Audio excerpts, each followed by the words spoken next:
The petroglyph signal Marcus. Thorne specialized in aerial drone inspection of extra-high voltage transmission lines, the massive 500 kV systems that carried bulk electrical power across the vast stretches of the southwestern desert. His specific sub-profession within high-voltage line inspection focused on newly constructed or modified transmission corridors, using advanced quadcopter drones equipped with high-resolution cameras, thermal imaging sensors, and corona detection equipment to verify construction quality before energization. The meticulous nature of this work, requiring precision flight and data analysis, was a constant mental exercise. Every structural bolt, every insulator, every conductor attachment point had to be cataloged and scrutinized for even the slightest deviation from engineered specifications. The Sonoran Crossing project had just completed its final phase, a 47-mile extension of the Phoenix to Yuma transmission corridor that cut through some of the most remote desert terrain in Arizona. The new line featured lattice steel towers rising 150 feet above the creosote flats, each supporting 3 bundled conductor cables and 2 overhead ground wires. Tower 23B, located 31 miles southeast of Gila Bend, was the last structure requiring final aerial verification before the line would be energized at full voltage. The operational imperative was clear. Full compliance with all safety and engineering specifications was non-negotiable before power-up. Marcus arrived at the Tower 23B access point at 6:45 a.m. on a Thursday in late April, driving his inspection vehicle, a white Ford F-250 equipped with drone equipment, laptop workstation, and satellite communication equipment, down the newly graded maintenance road that paralleled the transmission corridor. The temperature was already approaching 75 degrees, the desert air carrying that peculiar clarity that comes before the summer heat arrives in earnest. A faint metallic tang, a signature of new steel aging under the sun, drifted on the light breeze. This was the smell of progression, of human endeavor imposing order on the wild. Tower 23B stood in a shallow basin surrounded by low hills of dark volcanic rock and scattered saguaro cacti. The structure had been erected 3 weeks earlier, and the conductors had been strung and tensioned just 5 days ago. Marcus's job was to conduct a comprehensive aerial inspection of the tower itself, the conductor attachment hardware, the insulator strings, and the electrical clearances between phases, all the critical details that ground-level inspection couldn't adequately verify. Procedural logs indicated that previous ground inspections had yielded no anomalies. He unpacked his primary inspection drone, a commercial-grade quadcopter with a stabilized camera gimbal, capable of capturing 4K video and 24-megapixel still images. The pre-flight checklist was routine: battery charge verification, GPS signal lock, camera function test, control surface response check. Each step was executed with the practiced automation of countless prior deployments. The drone's diagnostic systems reported all parameters within nominal thresholds. A quick glance at the satellite telemetry confirmed perfect signal acquisition at 7:08 a.m. At 7:15 a.m., with the morning sun casting long shadows across the desert floor, Marcus launched the drone. It rose vertically with a characteristic high-pitched whine, a sound like a swarm of angry mechanical insects ascending, climbing to 50 feet, then 100 feet, its camera oriented toward the tower structure. The drone maintained a stable hover, its integrated gyroscopes compensating for the negligible crosswinds.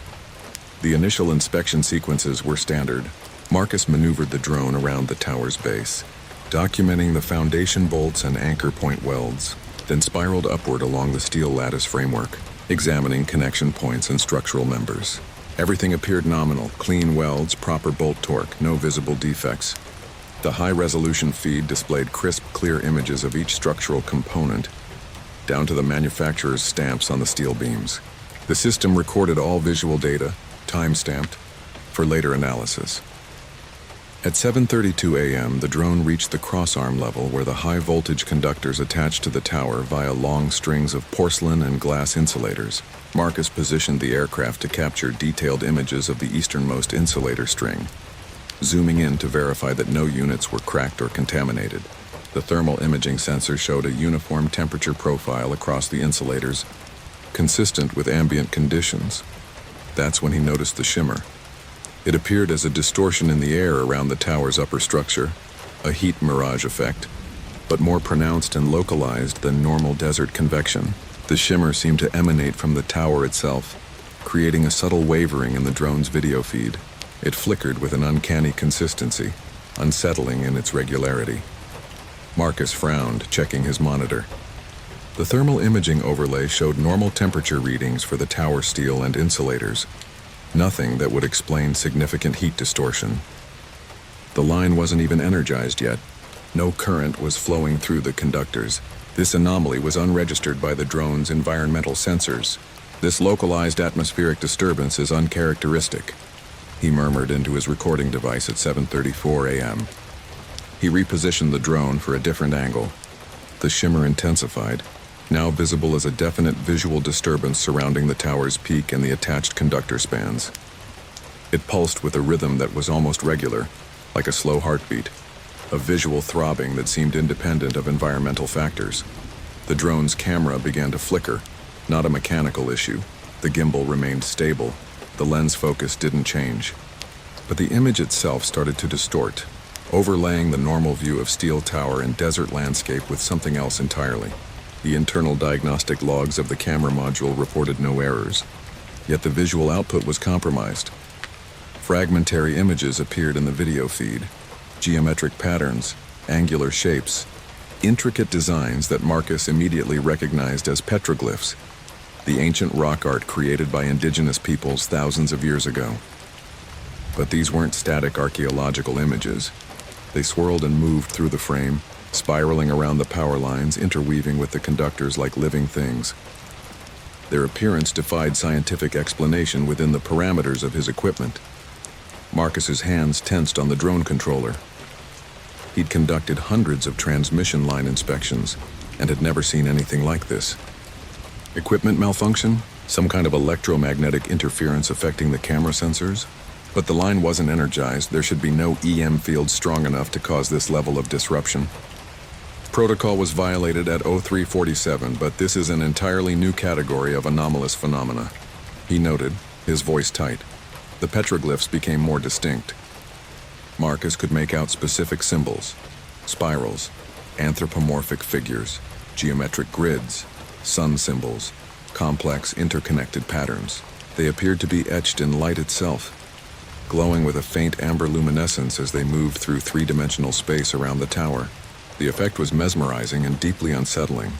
The 4K sensor, designed for precise engineering capture, was instead transmitting what appeared to be ancient, animated spectral art. The shimmer expanded outward from the tower, enveloping the drone. The camera feed degraded further, now showing more petroglyph imagery than actual tower structure. The ancient symbols seemed to acknowledge the drone's presence, spiraling around it, examining it. The drone's forward visual array was now almost completely obscured by the luminous shifting patterns. Marcus checked his telemetry readouts. The drone's altitude, position, and battery status all showed normal. But the gimbal orientation data was fluctuating wildly, as if the camera was rotating through impossible angles while the physical housing remained stable.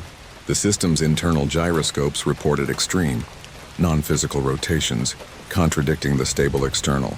Observation of the drone's flight path. A new pattern emerged in the swirling symbols, a complex mandala-like design that seemed to be constructed from dozens of smaller petroglyphs arranged in concentric circles. At its center was a shape that Marcus couldn't quite interpret, something that suggested both a human figure and a tower structure, merged into a single impossible geometry. The visual data streamed to his laptop was unprecedented, defying classification within any known imaging pathology. The mandala pulsed, and the drone's motors whined with sudden strain. Marcus felt his stomach drop. He checked the control inputs. He wasn't commanding any movement, but the drone was being pulled toward the tower's peak, as if drawn by an invisible force. The motor speed indicators showed all four rotors running at 80% capacity, just to maintain position against whatever was pulling at the aircraft.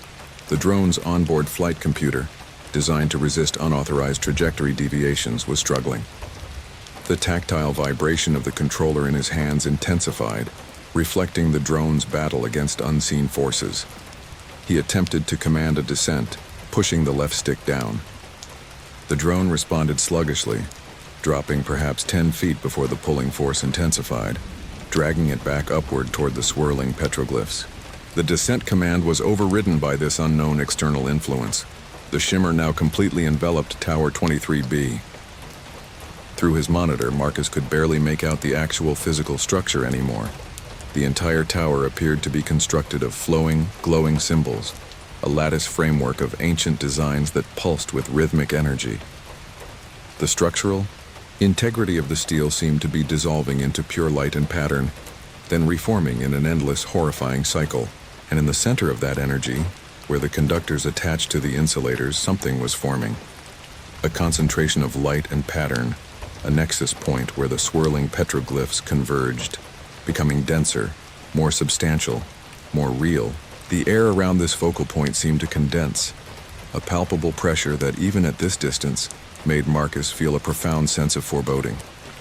The drone's camera captured it in fragmentary detail, shapes that suggested massive carved stones, suspended in mid-air, glyphs that seemed to extend into dimensions the camera couldn't properly render, patterns that hurt to look at because they occupied space in ways that contradicted basic geometry. The imagery defied logical interpretation, causing a disorienting effect on the visual processing software. Marcus's training screamed at him to abort the flight, to bring the drone down immediately, to cease the inspection and report equipment malfunction. But some deeper instinct made him hesitate, made him watch as the impossible phenomenon unfolded on his monitor. He was witnessing an event that transcended his professional mandate. The central nexus pulsed once, twice, 3 times. With each pulse, the petroglyphs glowed brighter, and the drone was pulled closer to the tower's peak. Marcus could hear the motors straining now, their high-pitched whine becoming a shriek as they fought against the pulling force at maximum capacity. An alarming TR, motor overloads alert, flashed across his telemetry display. Then the battery indicator dropped from 73% to 41% in a single instant. This was an unprecedented power drain, far beyond normal operating parameters for the current conditions. The drone's internal power management system registered a critical failure without explanation. Emergency protocols activated automatically. The drone's computer attempted to initiate return-to-home procedures, commanding a direct descent to the launch point. The Martyr command was registered at 7:48 a.m.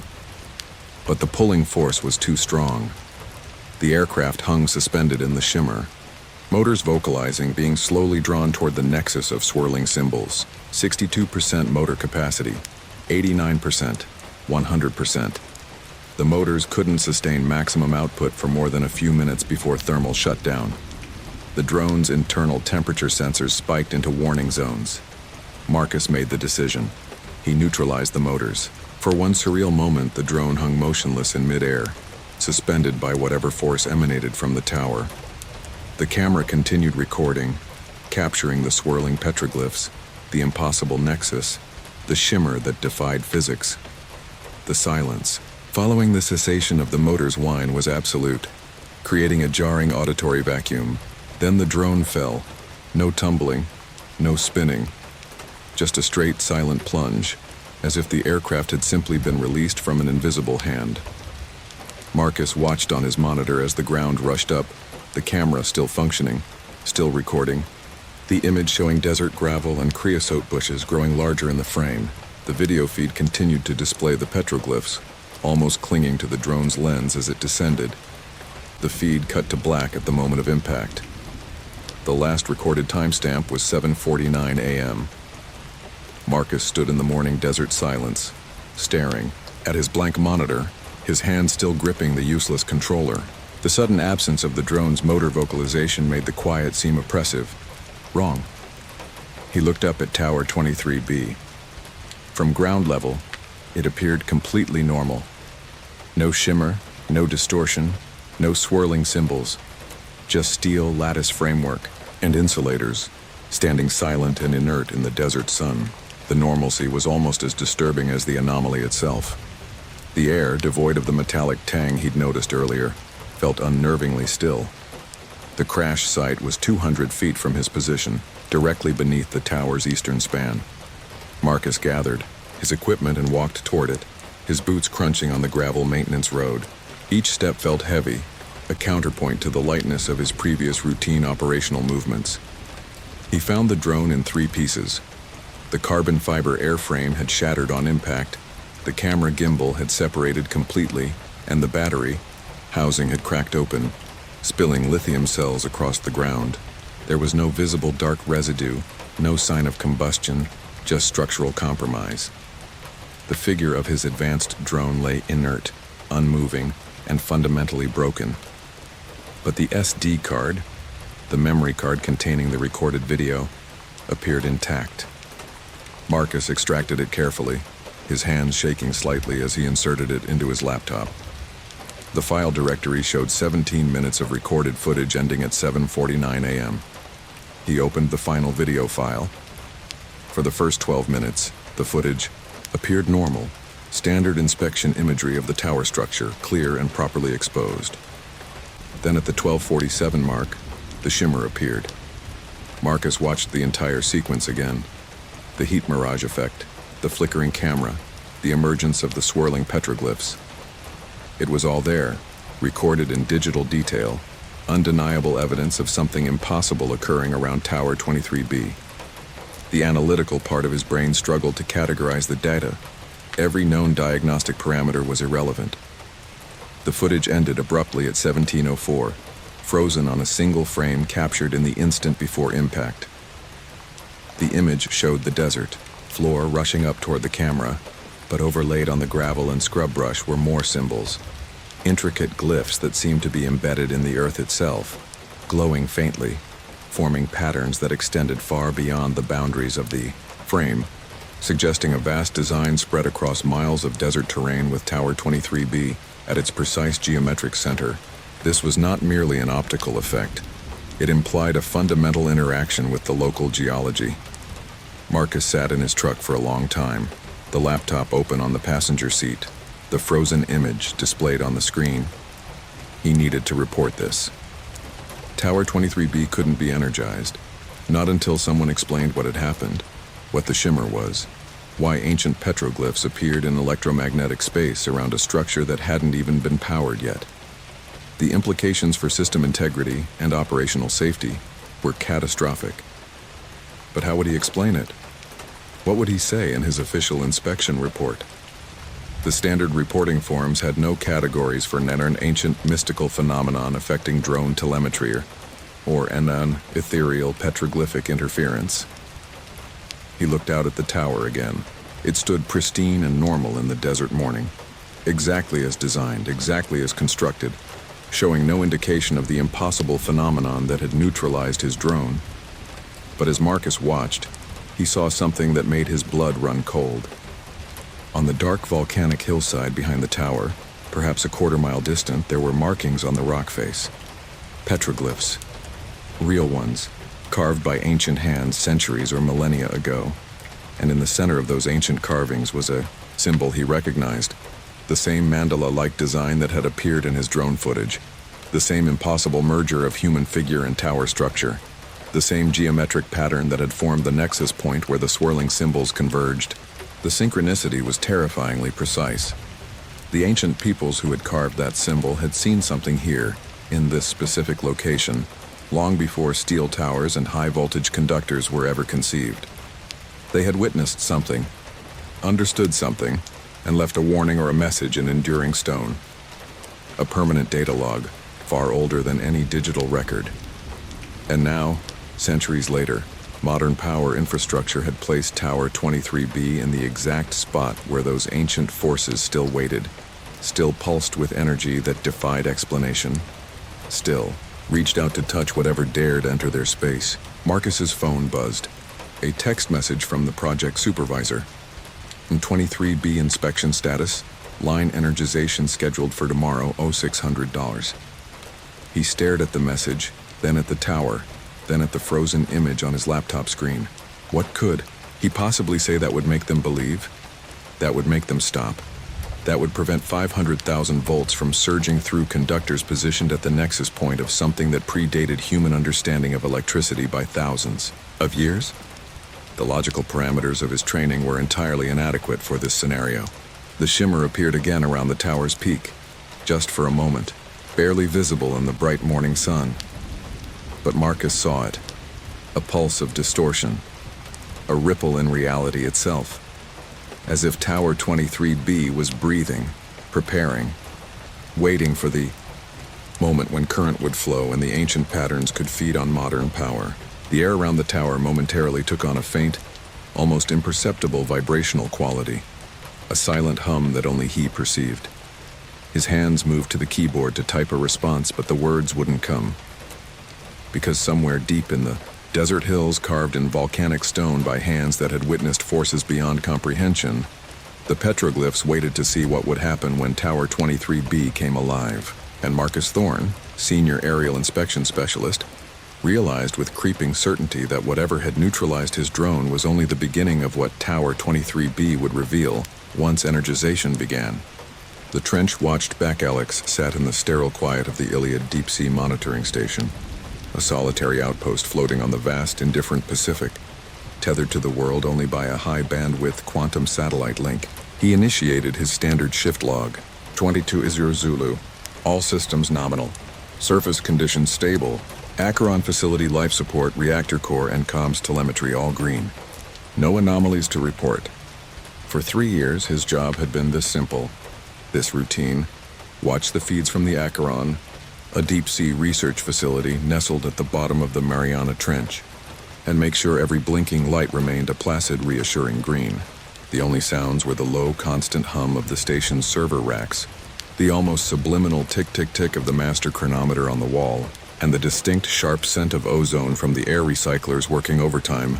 It was the most isolated job on Earth, monitoring the most isolated facility on Earth. For 195 days, it had been crushingly, beautifully boring. Tonight, that changed. Incoming call. Acheron command. The alert chimed, sharp and intrusive. Iliad, this is Acheron command. Priority 1, we have a developing situation. Do you have a visual on Dr. Eris in Biolab Sector Beta? The voice of Commander Eva Rostova was clipped, tight with a control room tension that Alex had only ever encountered in simulations. Alex's fingers flew across his keyboard, his muscle memory honed by years of drills. Acknowledged, command. Routing camera feed 7B, displaying Sector Beta triage view. The screen flickered, resolving into a scene of utter chaos. The biolab was a wreck of overturned diagnostic equipment and shattered containment glass. A thick, inky fluid, far too viscous to be any normal lab reagent, pooled on the floor, absorbing the stark emergency lighting and appearing as a patch of absolute black. System alerts scrolled rapidly in a sidebar. Atmospheric alert Sector Beta. Unknown biological agent detected. Containment Protocol 3 breached. Negative command.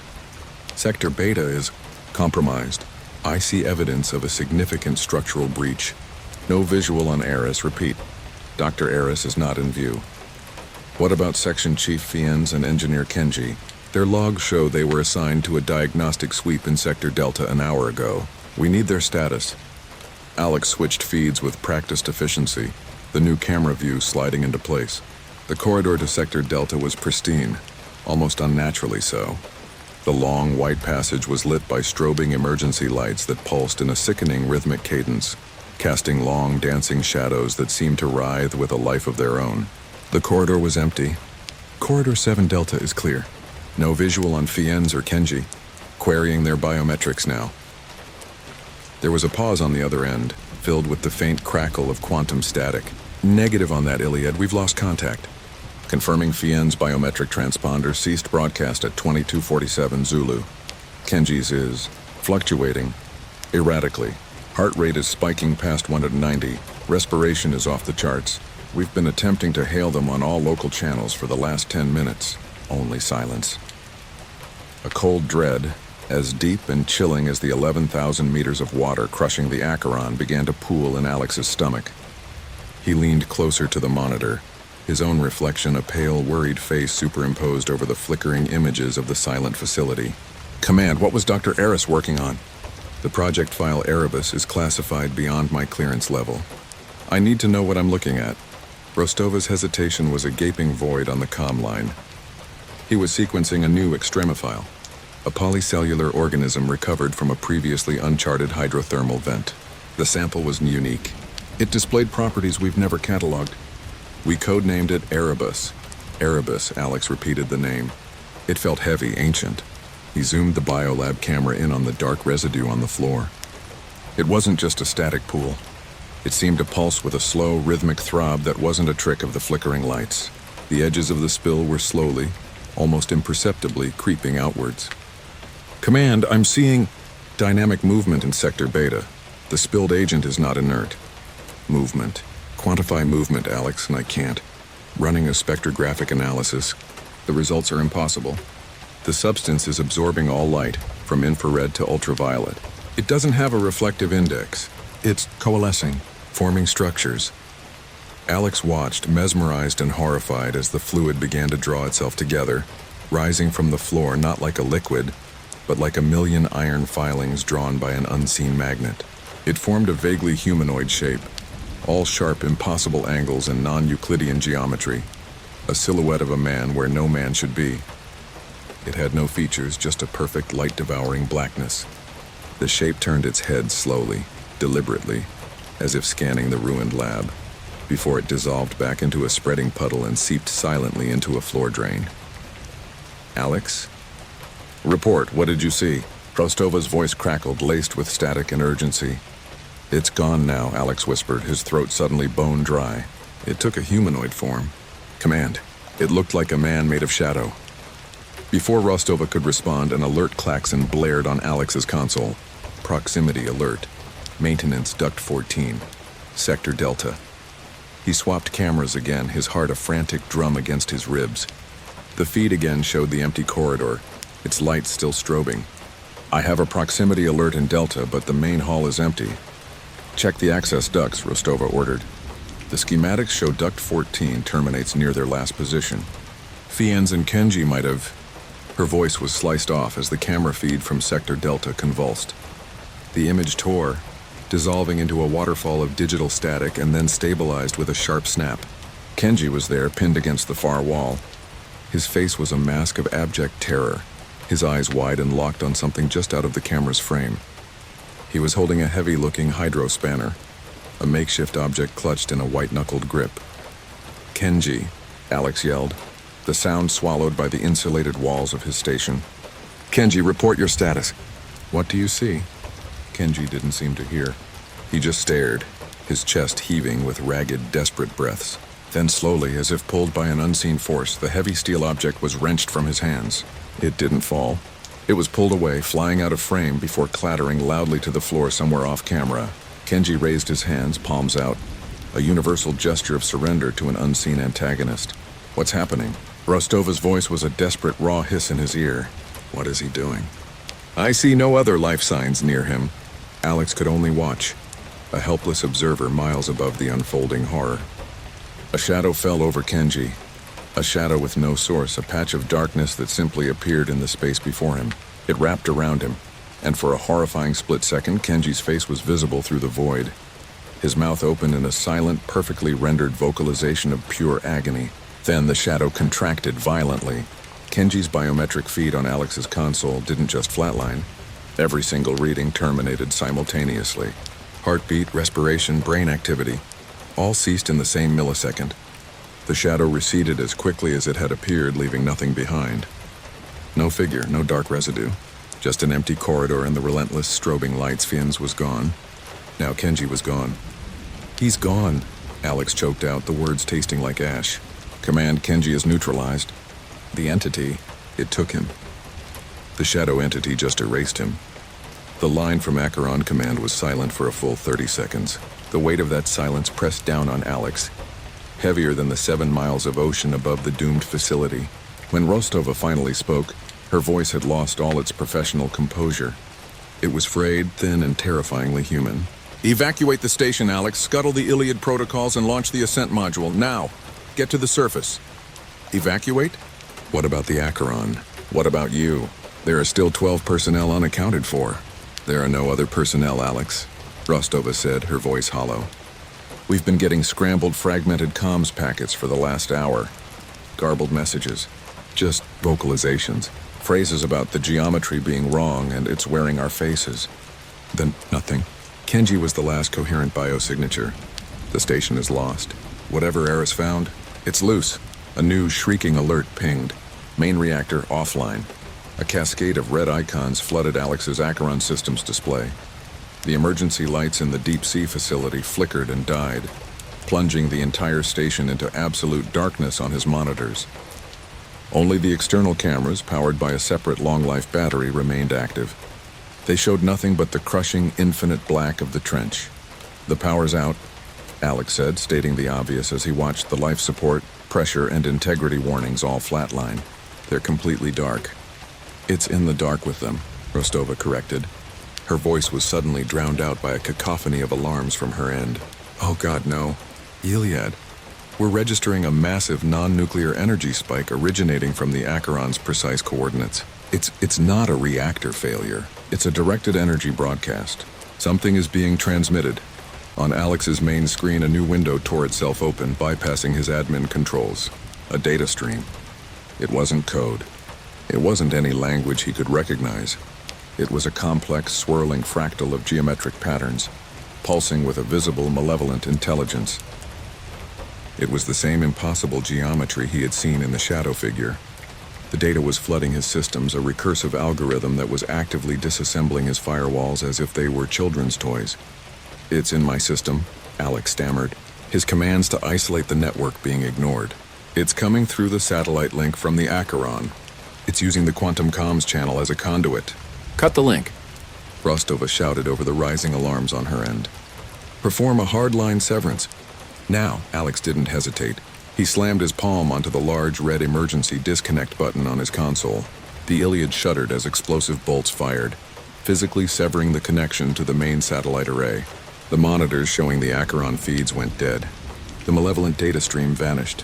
He was alone in his floating box on the ocean, surrounded by a sudden, unnerving silence. The silence lasted for 2 minutes and 13 seconds, an eternity timed by the steady tick of the master chronometer. Then a low hum started.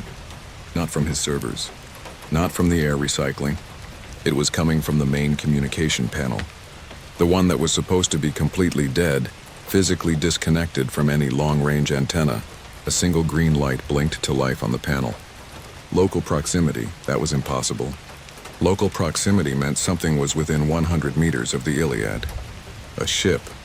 A submersible. But he was hundreds of miles from the nearest shipping lane.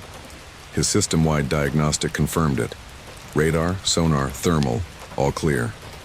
It was a ghost signal. The humming grew louder, a deep bass note that resonated through the deck plates. Alex's coffee mug vibrated off the edge of his console and shattered on the floor. He slowly backed away from the panel, his eyes wide. A voice, distorted and layered, echoed from the dead speakers. It was a terrible collage of the Acheron crew. He could make out fragments of Kenji's terrified voice, a snatch of Dr. Eris's calm lecturing tone, even Rostova's panicked commands from moments before, and under it all a deep guttural thrum that was not human. "We see you," the composite voice rasped. "Watcher. In your box of light." Alex stumbled back, his shoulders hitting the far wall of the monitoring room. He stared at the blank dark screens where the abyss used to be. The abyss was no longer just on the screen. The humming intensified, the very air vibrating with a hostile, invasive energy. Then he saw it, reflected in the dark, polished surface of the main monitor. A shape standing behind him. It was tall, impossibly thin, and made of a darkness that drank the light from the room, creating a hole in the space it occupied. A silhouette of void with the same jagged, non-Euclidean angles. Its presence felt like the crushing pressure of the deep ocean brought to the surface, a weight on his very soul. He didn't dare turn around. He couldn't. He was paralyzed by a primal fear, his gaze locked on the silent, watching reflection. "We are free."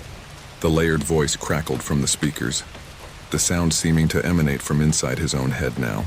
"The trench was a cradle. We thank you for opening the door." In the reflection, the figure raised a long, spindly arm.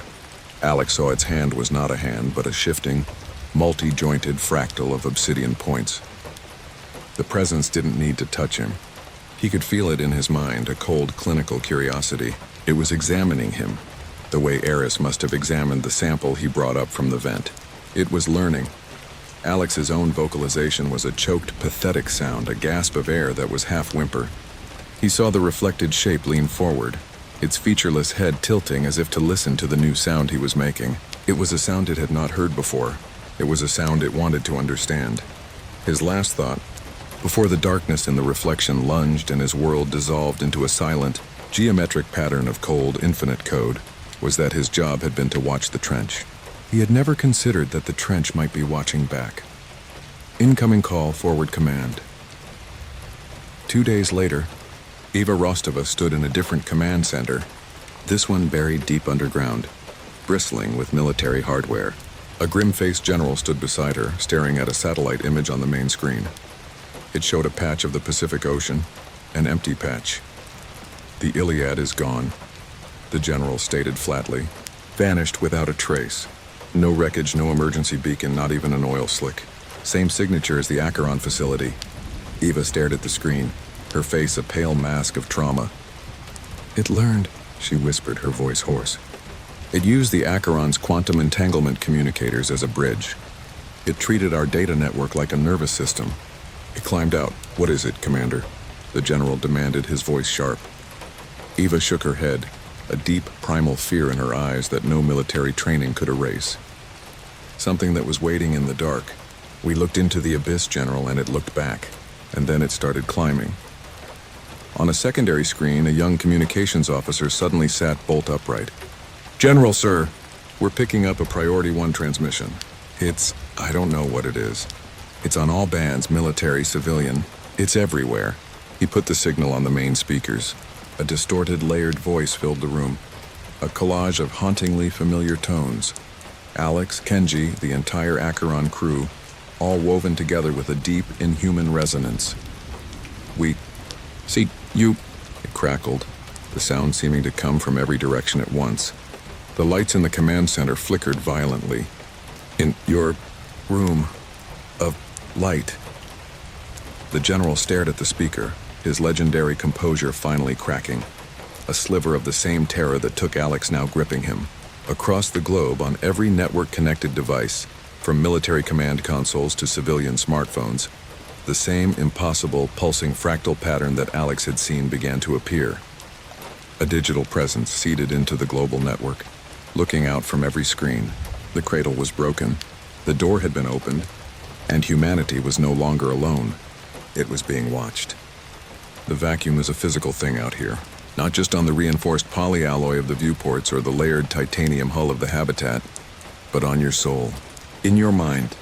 It's a constant, silent companion, a reminder that you're living in a place man was never meant to be. My name is Elias, and for the last 21 days I've been a thermic driller on the Acheron 7 asteroid mining operation. 3 more days and I'm heading back to the transit station for rotation and a fat paycheck.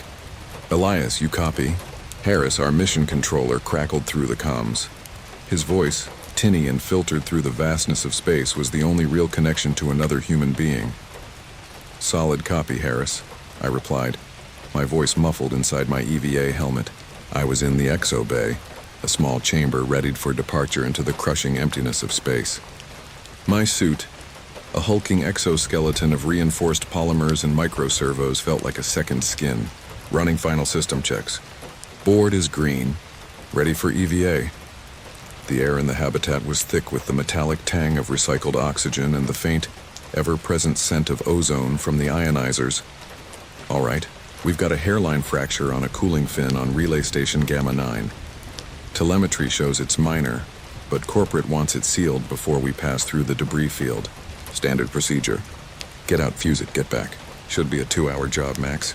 Understood. 2 hours. I sealed my helmet, plunging my world into the green-tinged glow of the heads-up display. O2 levels, radiation, suit integrity, all stable. The outer door of the exobay hissed open, and the absolute zero of the void beckoned, a stark contrast to the climate-controlled habitat. I engaged the RCS thrusters on my back, propelling myself out into the void. Timestamp 23:03:47 operative. Alias Ava commenced. Location Relay Station Gamma 9. Out here, the world shrinks to the beam of your headlamp. It cuts a cone of brilliant white through space so thick with nebular dust it looks like a snowstorm. The mining array materializes from the darkness, a colossal metal skeleton sprawling across the asteroid's pockmarked surface. Its sheer scale is humbling, a steel leviathan built to defy the cosmos's most hostile environment. My light caught on the massive relay, crawling with bizarre crystalline growths, silicate structures that have never known an atmosphere. The smooth, almost oily texture of the bare titanium felt alien under my gloved fingers, a sterile surface in a world of cosmic dust. I reached the designated coordinates, the fracture exactly where the telemetry had marked it, a thin dark line on a thick metal fin barely visible. Easy work. I unslung my thermic lance, the heavy-duty object feeling familiar in my gloved hands. I blasted the area clean of cosmic dust, the metal beneath gleaming dully in my light.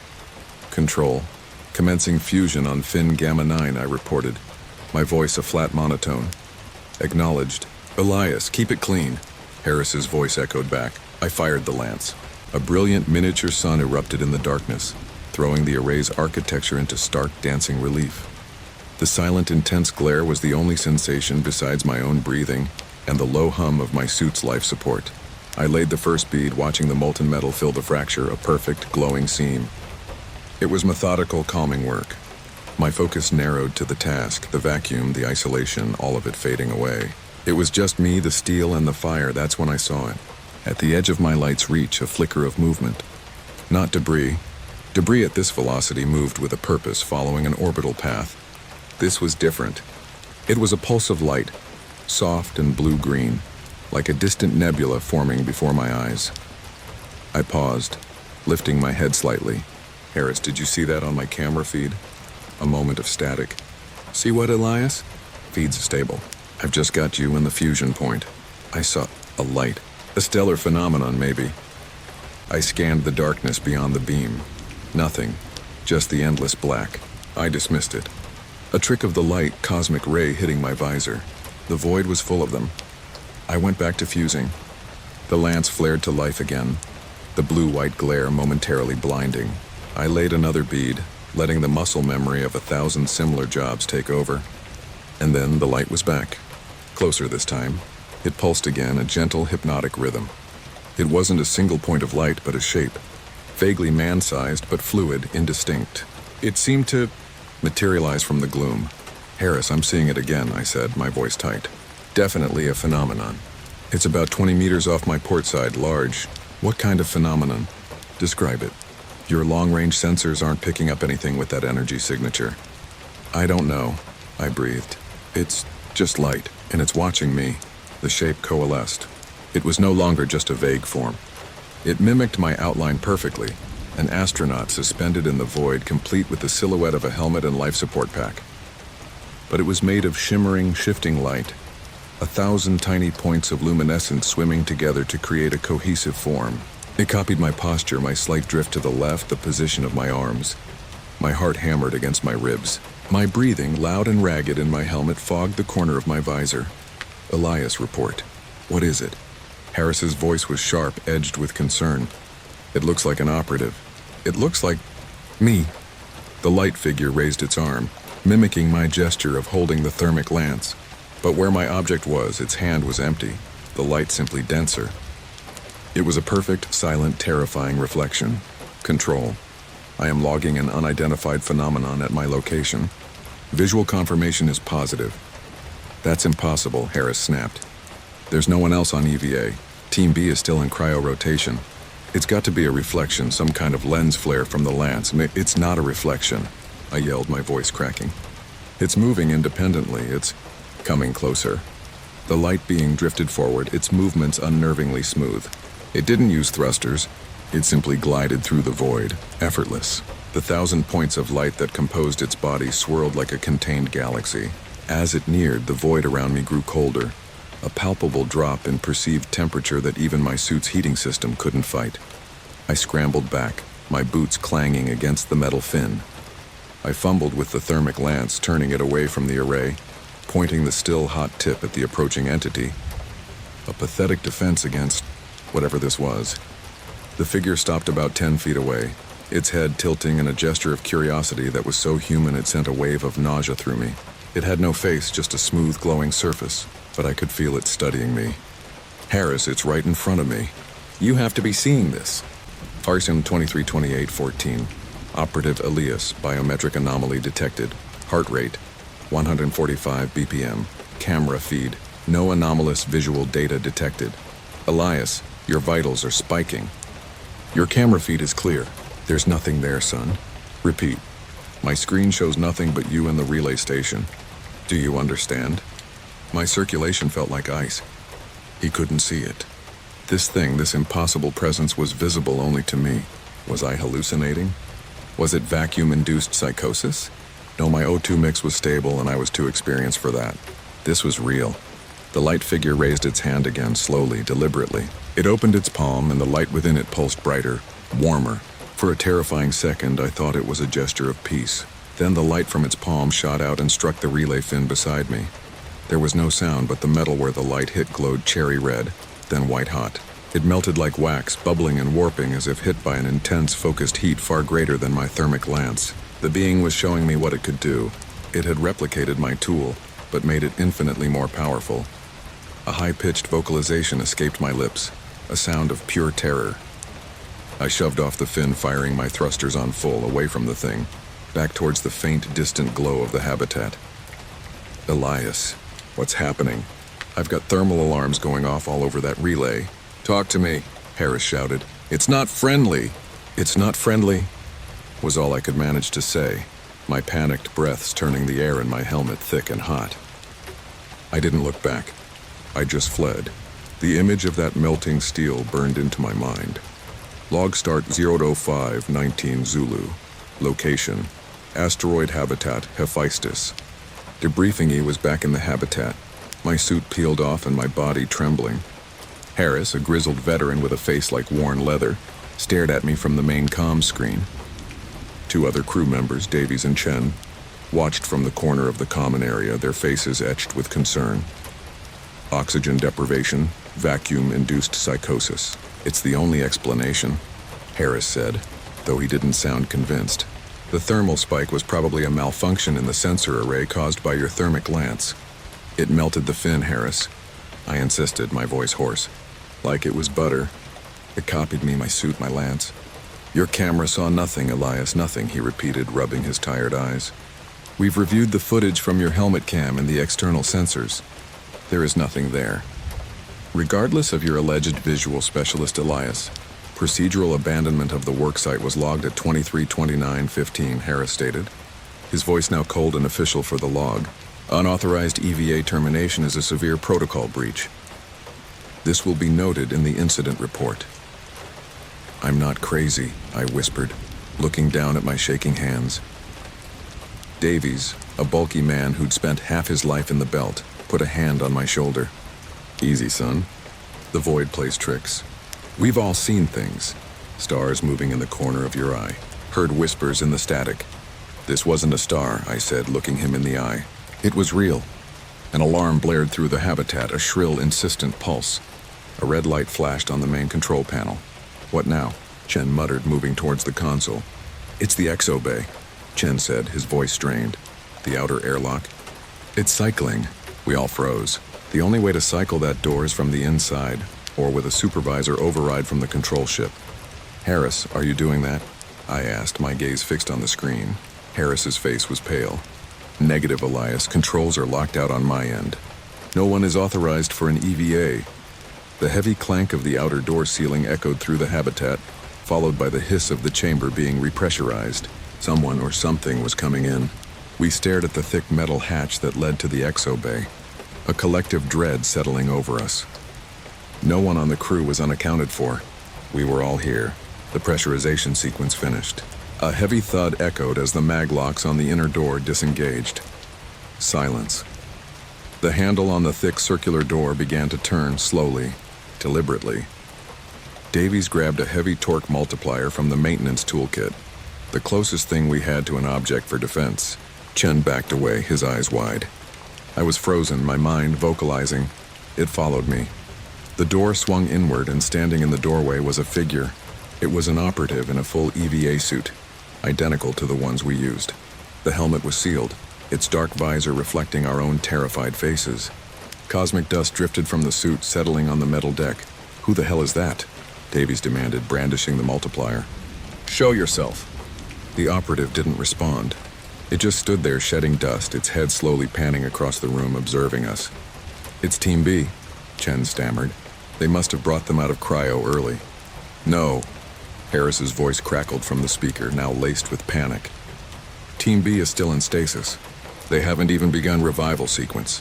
There's no one else out there. I swear to God, there's no one else." The operative took a step into the habitat. Its movements were wrong. Too smooth, too fluid. It was the same effortless glide I'd seen in the void. My gaze fell to its hands. They were empty. "Get back," Davies shouted, stepping forward.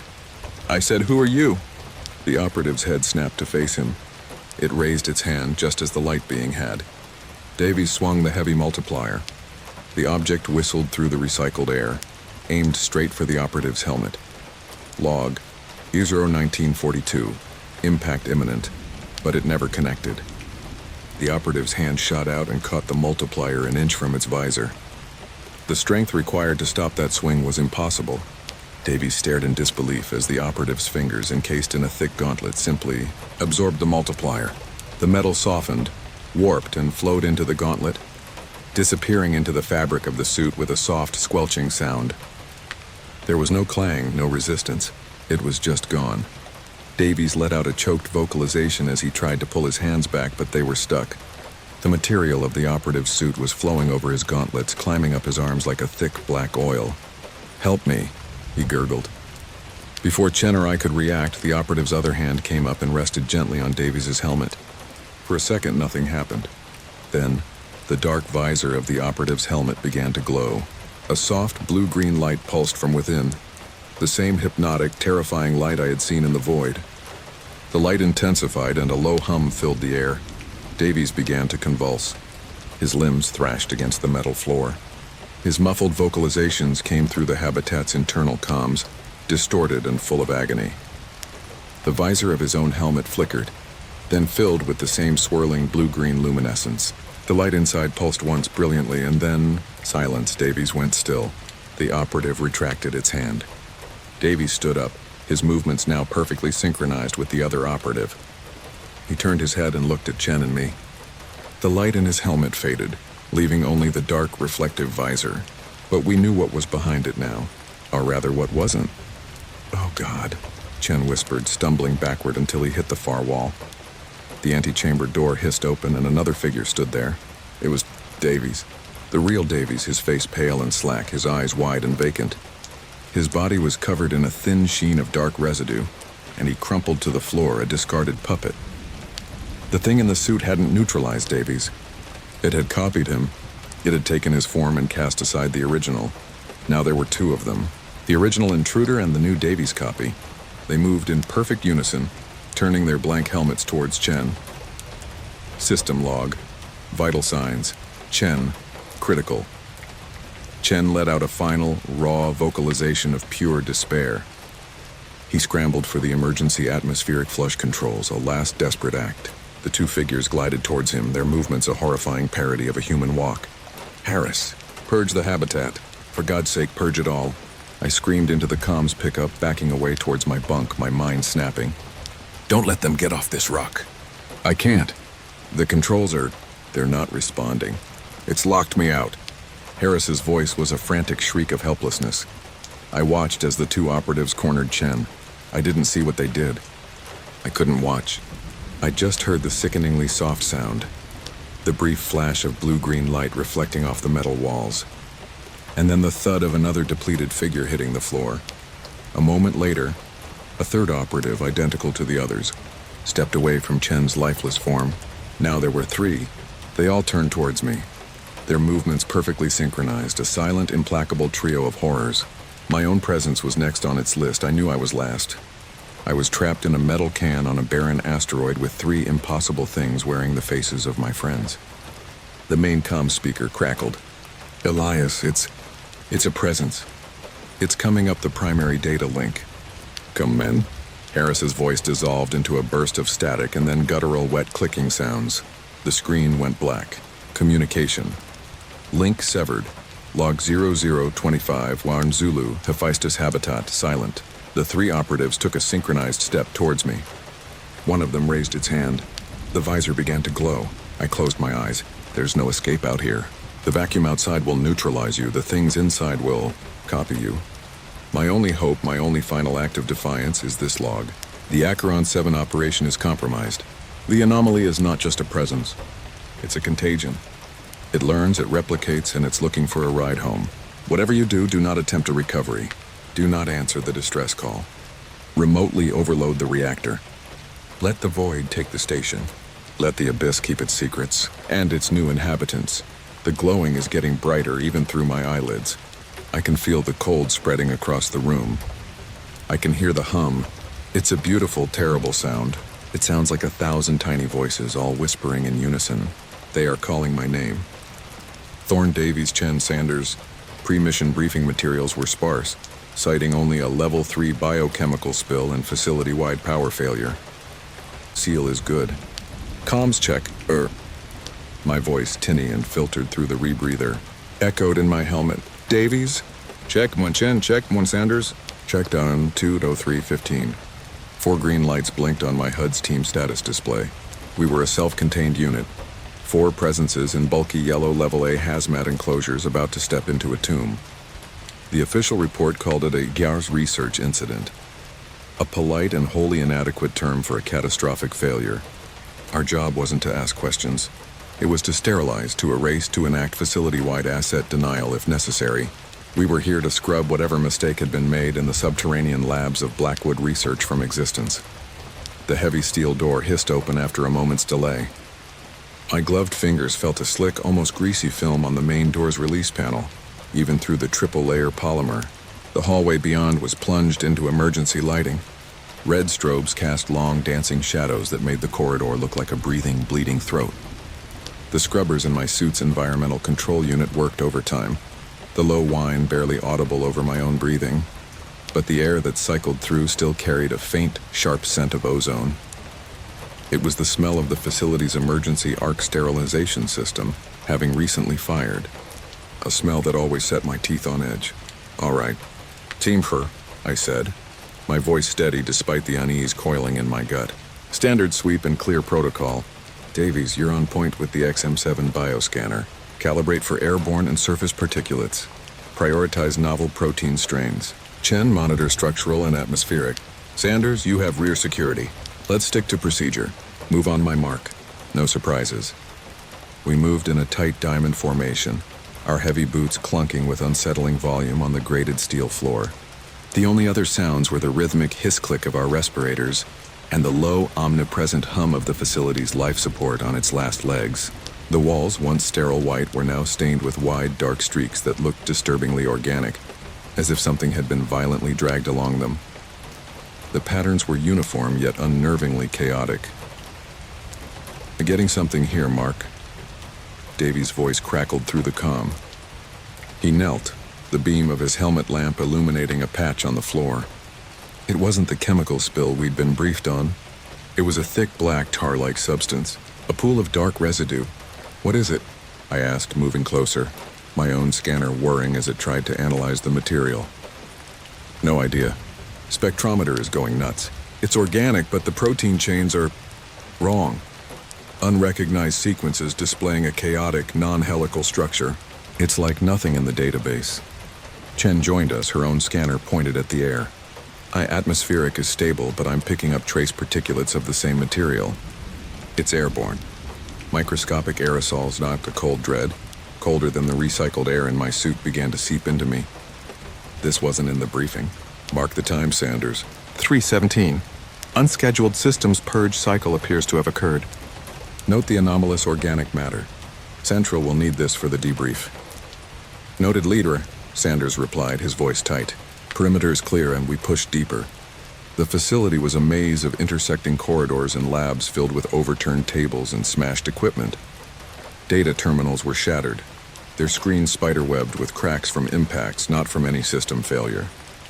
In one lab, A series of large glass vats stood empty, the liquid inside long drained, leaving only a crust of that same dark residue at the bottom. The room had the metallic tang of old chemicals and something else, something fetid beneath it. It looked like a birthing room for nightmares. The first sign that we weren't alone was a sound, a wet dragging noise from a ventilation shaft above us. We all froze, helmet lights snapping up to the metal grate in perfect drilled unison. "Did you hear that?" Chen whispered, her query barely necessary. "Sounded like something heavy," Davies added, his scanner already aimed at the vent. "Too heavy for a rat," reading a high concentration of the organic particulates originating from that shaft. I held up a hand for silence, keying my comms to external microphone only, straining my ears against the hiss of my own breathing. The suit's internal systems hummed, a frustrating distraction. The dragging stopped. A thick, viscous glob of the dark residue dripped from the vent, spattering on the floor between us with an audible sizzle, eating into the metal. "Back up. Now?" I ordered. 48. The grate on the vent above buckled with a groan of stressed metal, then tore open as if it were made of foil. Something unfolded from the darkness within. It wasn't a man or an animal. It was a chaotic mess of limbs and flesh, a sculpture of biological horror held together by glistening black sinew. It had too many joints, all moving with a fluid grace that defied its bulk and the laws of physics. Its skin was the same glistening black as the residue, and where a head should have been, there was only a gaping, sphincter-like mouth that pulsed slowly, wetly. It dropped to the floor with a sound like a wet sack of concrete hitting the ground. For a moment it lay still, a heap of refuse. Then it began to pull itself together, its limbs reconfiguring with soft, sickening pops and clicks. "What in God's name is that?" Bobby Sanders breathed, his voice trembling. "Bioscanner is off the charts," Davies yelled. "It's the source. It's pure anomaly. Its reading is 100% viable and hostile." The thing's head swiveled towards us, and a low, guttural clicking emanated from its maw. It was a sound that scraped against the inside of my skull. It knew we were here. "Back to the airlock," I shouted, beginning to move backward, never taking my eyes off the creature. "We are not equipped to handle this. Mission is a wash. Repeat, mission is a wash. Egress immediately." As we retreated, the anomaly surged forward. It wasn't fast, but it was relentless, its malformed limbs pulling it across the floor with that same sickening, wet dragging sound. It ignored the laws of anatomy, its body contorting to squeeze through doorways that should have been far too small for its mass. We rounded a corner, and I slammed my hand on a large red button next to a reinforced door. "Seal it!" A heavy bulkhead door began to slide down with a hydraulic groan. Sanders was the last one through. He stumbled and fell, looking back just as the door was a few feet from the floor. The creature was right there. A long whip-like tendril shot out from its central mass, wrapping around Sanders' ankle. "No," he yelled, a raw, terrified vocalization cut short as he was yanked off his feet. "Sanders!" I yelled, grabbing for him, but it was too late. He was dragged under the still descending door. There was a horrifying crunch of metal and bone, a brief, muffled vocalization, and then silence. The door sealed shut with a final, definitive thud. On our side, a spray of dark residue coated the bottom of the door. We stood there, paralyzed, listening to the heavy, wet thuds from the other side. The thing was trying to get through. Then the thudding stopped. "Chen, log it!" I barked, my voice cracking. "Team member Sanders is compromised. Timestamp 034912. Bulkhead integrity is holding against the hostile entity. All external comms are severed by the lockdown protocol." "And he's gone," Chen said, her voice hollow with shock. "Oh God, Mark, he's gone when I know." I managed, my own voice shaking. "I know." The silence that followed the impacts was somehow worse. We were trapped. The facility's automated lockdown procedures, triggered by the bulkhead door, had sealed everything. We were in a cage with a monster. "Comms are out," Davies said, his hands flying over the console on his wrist. "Hardline severance." The lockdown severed the external link. We're on our own. The weight of our situation crashed down on me. 4 of us came in. Now we were 3. Our mission had shifted from sanitation to survival. My training took over, a cold wave of logic washing over the panic. "Okay, listen to me," I said, forcing my voice to be firm. "The main elevator is locked down. There has to be an emergency exit. A service lift, a maintenance shaft, something. Chen, pull up the facility schematics on your tablet. Find us a way out, anything. Davies, you're on watch. Your scanner is our only pair of eyes right now. Yell if that thing's signature gets close. Grade 2210. Chen's fingers, clumsy in the thick gloves, tapped with frantic precision at her hardened tablet. The low battery indicator winked malevolently in the corner of her screen. Got it. There's a service elevator in the cryo storage section. Sub-level 5, we'd have to go down deeper into this hellhole. You're kidding me, Davies muttered. It's our only remote access pointer, I said. It's our only shot. Let's move. Quietly. Sound discipline is critical. We navigated the silent, red-lit corridors, a trio of walking anxieties. Every flicker of a light, every drip from a pipe sent a fresh jolt of adrenaline through me. The facility felt different now, more predatory. The shadows weren't just shadows anymore. They were hiding places. The dark residue was everywhere, smeared on walls, dripping from ceilings. It was like the creature was bleeding into the very architecture of the place. We passed a security station, the monitors showing only static. One screen, however, was displaying a single frozen image. A scientist, his face a mask of terror, reaching for the camera. His skin was mottled with the beginnings of that same black corruption. They didn't just die, Chen whispered, looking at the image. They became part of it. Keep moving, I grunted, not wanting to think about it. Eyes forward, Dyke. We found the cryo bay. It was a vast cavernous room, colder than the rest of the facility. A low subharmonic hum filled the air. A vibration felt more in the bones than heard. Plumes of freezing cryogenic vapor drifted across the floor like a slow-moving tide. Rows upon rows of cylindrical metal tanks stood like silent soldiers, frost covering their surfaces. Circuitry and nutrient lines snaked into each one, evidence of active experimentation.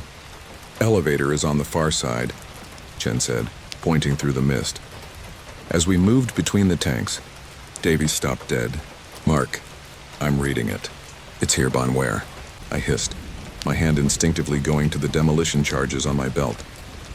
Everywhere, he replied, his voice a strained whisper. The signal is faint, but it's diffuse. It's all around us. The particulates are thick in here. My dark residue ran cold. I looked at the tanks. They weren't just for storage. They were incubators. One of them was shattered. The dark residue pooled around its base. It had escaped from here. But what about the others? A loud bang echoed through the room as one of the tank lids blew off, crashing to the floor. Then another, and another. All around us, the cryotanks were opening. From within the freezing mist, shapes began to form. They were smaller than the first creature, more human-like in their general outline, but just as wrong. Figures of twisted flesh and bone, their bodies coated in the same glistening black. Failed experiments, a private army of abominations, and standing among them at the far end of the room near the elevator was the original. It had found another way around. It was somehow connected to this place, to these things. It pulsed, and the smaller creatures stirred, their malformed heads turning towards us in unison. Run. We broke into a desperate sprint. The creatures surged forward, their movements jerky and unnatural. One lunged at Chen. I pushed her out of the way and brought the heavy bioscanner in my hand down on its head. The object connected with a wet crunch, and the thing fell, but two more took its place. Davies was spraying decontamination foam from his canister, a high-pressure torrent of caustic gel. The creatures shrieked, a high-frequency vocalization that vibrated through my helmet as the foam ate into their flesh, but they kept coming. There were too many. We were almost at the elevator when Davies let out a choked sound. I turned to see one of the smaller anomalies on his back, its claws tearing at the seams of his suit. His low oxygen alarm began to blare. "Get it off me," he gurgled. I tried to get a clear shot with the heavy object, but another creature blocked my path. Chen was fumbling with the elevator controls. "It needs a key card," she yelled. "Davies!" I shouted, watching in horror as his struggles weakened. The creature on his back tore through the final layer of his suit. The helmet seal broke with a hiss of escaping air. He was exposed. For a second, nothing happened. Then his body convulsed violently.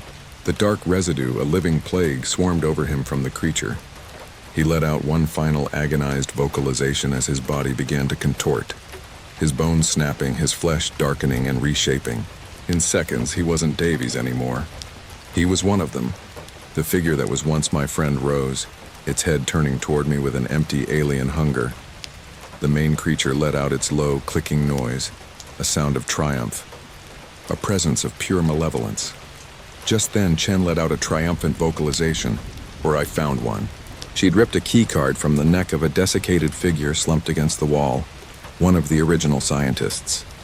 She swiped it and the elevator doors slid open. "Mark, come on," she cried. I looked at the thing that used to be Davies, at the army of monsters between me and the elevator, at the hulking alpha anomaly that had orchestrated this entire nightmare, my training, my mission, my team, all voided by this biological singularity.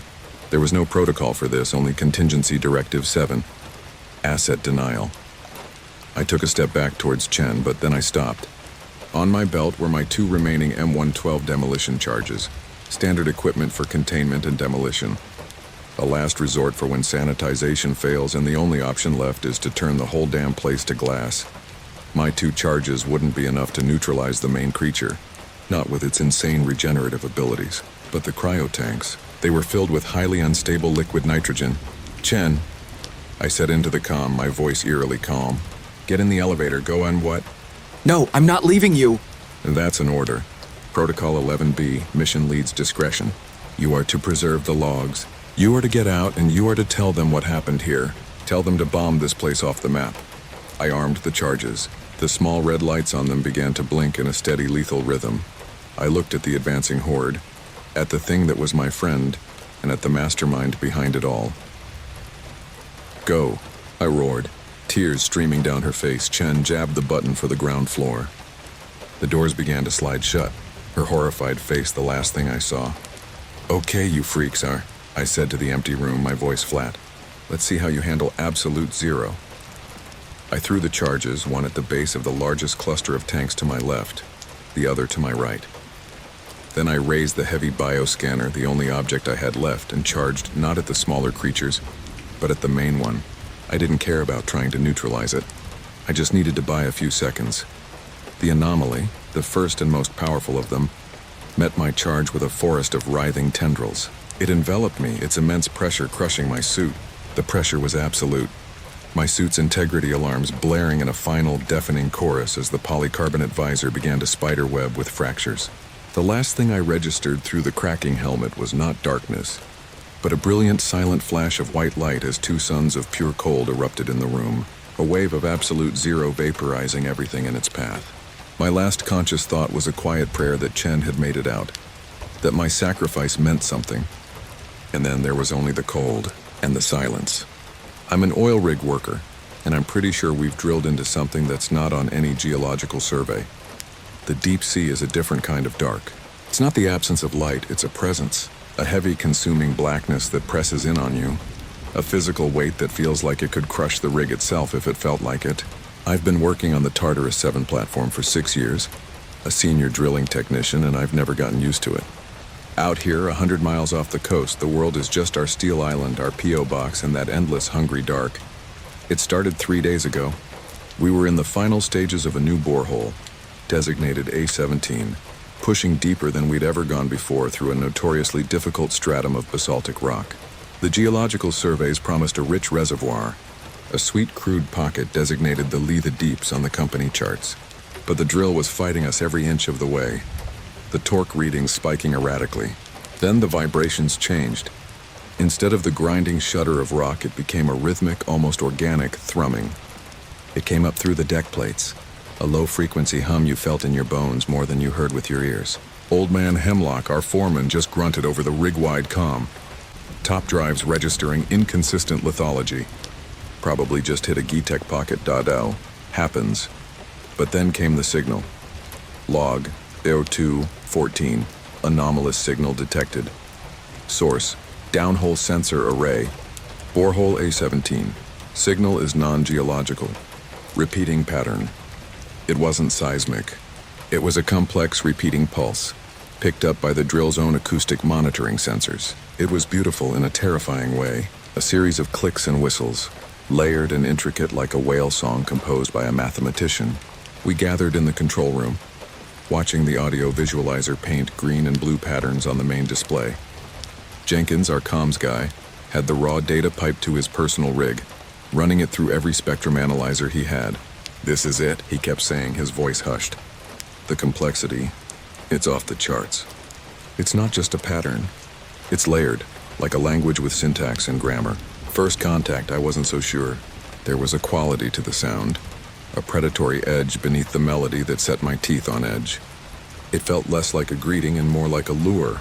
Management, of course, told us to shut up and keep drilling. The signal was a data anomaly, but you can't unhear something like that. For 2 days, it was the unofficial soundtrack of the rig, the whispers and clicks echoing in the back of our minds. Then, last night, it stopped. The silence was more unnerving than the sound had been. An hour later, the power went out. Not a brownout, but a total, instantaneous blackout. The backup generators kicked in, bathing the rig in the sickly yellow of emergency lighting, but the main grid was dead. Only essential systems were online. Life support, basic internal comms, emergency lighting. No drilling ops, no main comms array, not even the galley's coffee machine. And so was every form of long-range communication. That's when I started to feel the real fear. We were cut off. A tiny, isolated lifeboat in an ocean of black. Hemlock organized teams to do a systems check. I was paired with a roughneck named Griggs, a mountain of a man who'd been on rigs since he was 18. Our assignment was to check the lower decks, down near the moon pool where the drill assembly met the ocean. "Probably just a cascade failure," Griggs said, his voice trying for casual but betraying a nervous tension. "Just need to reset the main breakers. The lower decks were always creepy. A maze of narrow corridors, the constant drip of condensation, and the groaning of the rig's pylons responding to the deep ocean currents." But now it was worse. The emergency lights cast long, distorted shadows that writhed and danced. The silence was absolute, save for our own footsteps on the graded walkways. The air, usually just a briny mix of sea spray and diesel, now had a distinct metallic tang like old copper, overlaid with the sharp scent of ozone from stressed electronics. All the usual background noise, the hum of ventilation, the clatter of machinery, the roar of the seawater reclamation pumps, was gone. It was like the rig was holding its breath. We found the first one in a pumping station on Deck C. It was one of the mess hall staff, a kid named Carlos. He was just standing there, in the middle of the room, facing a wall. His back was to us, head slightly bowed as if in prayer. His rig-issued coveralls were pristine, unmoved. There was no sign of distress or damage, which was somehow more unsettling than if he had been injured. "Hey, Carlos," Griggs called out. "Everything okay down here?" Carlos didn't move. Not a twitch. The emergency light above him flickered, making his shadow jump. I felt a cold dread snake up my spine. "Griggs, wait," I said, putting a hand on his arm. Griggs shrugged me off. "Kid's probably in shock." He walked closer. "Carlos, you hear me?" He reached out and tapped him on the shoulder. It was like tapping a statue. Carlos didn't react. Griggs, now visibly unnerved, moved around to face him. He froze. "Oh, God," he whispered. From my position, I couldn't see Carlos's face, but I could see Griggs's. It was a mask of pure, unadulterated horror. He stumbled back, his wide eyes fixed on the kid. That's when Carlos's head turned. It didn't turn like a normal person's. It rotated, a slow, deliberate 180-degree swivel with a series of wet, popping sounds. I saw his face. His eyes and mouth were wide open, stretched into perfect black circles. They weren't empty sockets. They were voids, portals to that same crushing absolute dark from the bottom of the ocean. From his open mouth came not a vocalization, but a soft, high-pitched whistling. It was the signal. Griggs let out a strangled gasp and stumbled backward, tripping over a toolbox. He fell hard, and the heavy wrench he'd been carrying clattered across the floor. Carlos, or the thing that looked like Carlos, took a step toward him. Its movements were wrong, stiff and jerky. Like a marionette with its strings tangled. I didn't think. I just reacted. I grabbed the fire extinguisher off the wall and sprayed it, a thick cloud of white foam engulfing the thing. It paused, its head tilting, the whistling sound momentarily cutting off. That was all the time Griggs needed. He scrambled to his feet and we ran. We didn't stop running until we were back on the main deck, the cold night air burning our lungs. We tried to raise the bridge. The comms were still dead. "Bridge, this is Deck Alpha, do you copy?" I repeat, "Is anyone on the bridge?" I yelled into the handset. Nothing, just a hiss of static. 2347, negative contact. Comms channel remains open but unresponsive. Log update 2348. Comms failure confirmed across all channels. Official isolation protocol is now in effect. Deviation from muster protocol required due to immediate threat on Deck C. Protocol 9. Charlie states we must assume a total communication failure and proceed to a primary muster station. We were alone. Hemlock and the other search teams were still out there. We armed ourselves with whatever we could find. Flare guns, pipe wrenches, anything heavy and solid. My hands were shaking so badly I could barely hold on to the heavy pipe I'd chosen. We decided our best bet was to get to the control room. It was the nerve center of the rig, heavily reinforced. If we could get in and seal the doors, we might be able to figure out what was going on. The journey was a nightmare. The rig was no longer our home. It was a hunting ground. We found 2 more of them. They were all the same. Standing waiting, blank faces, those perfect black hole eyes and mouths.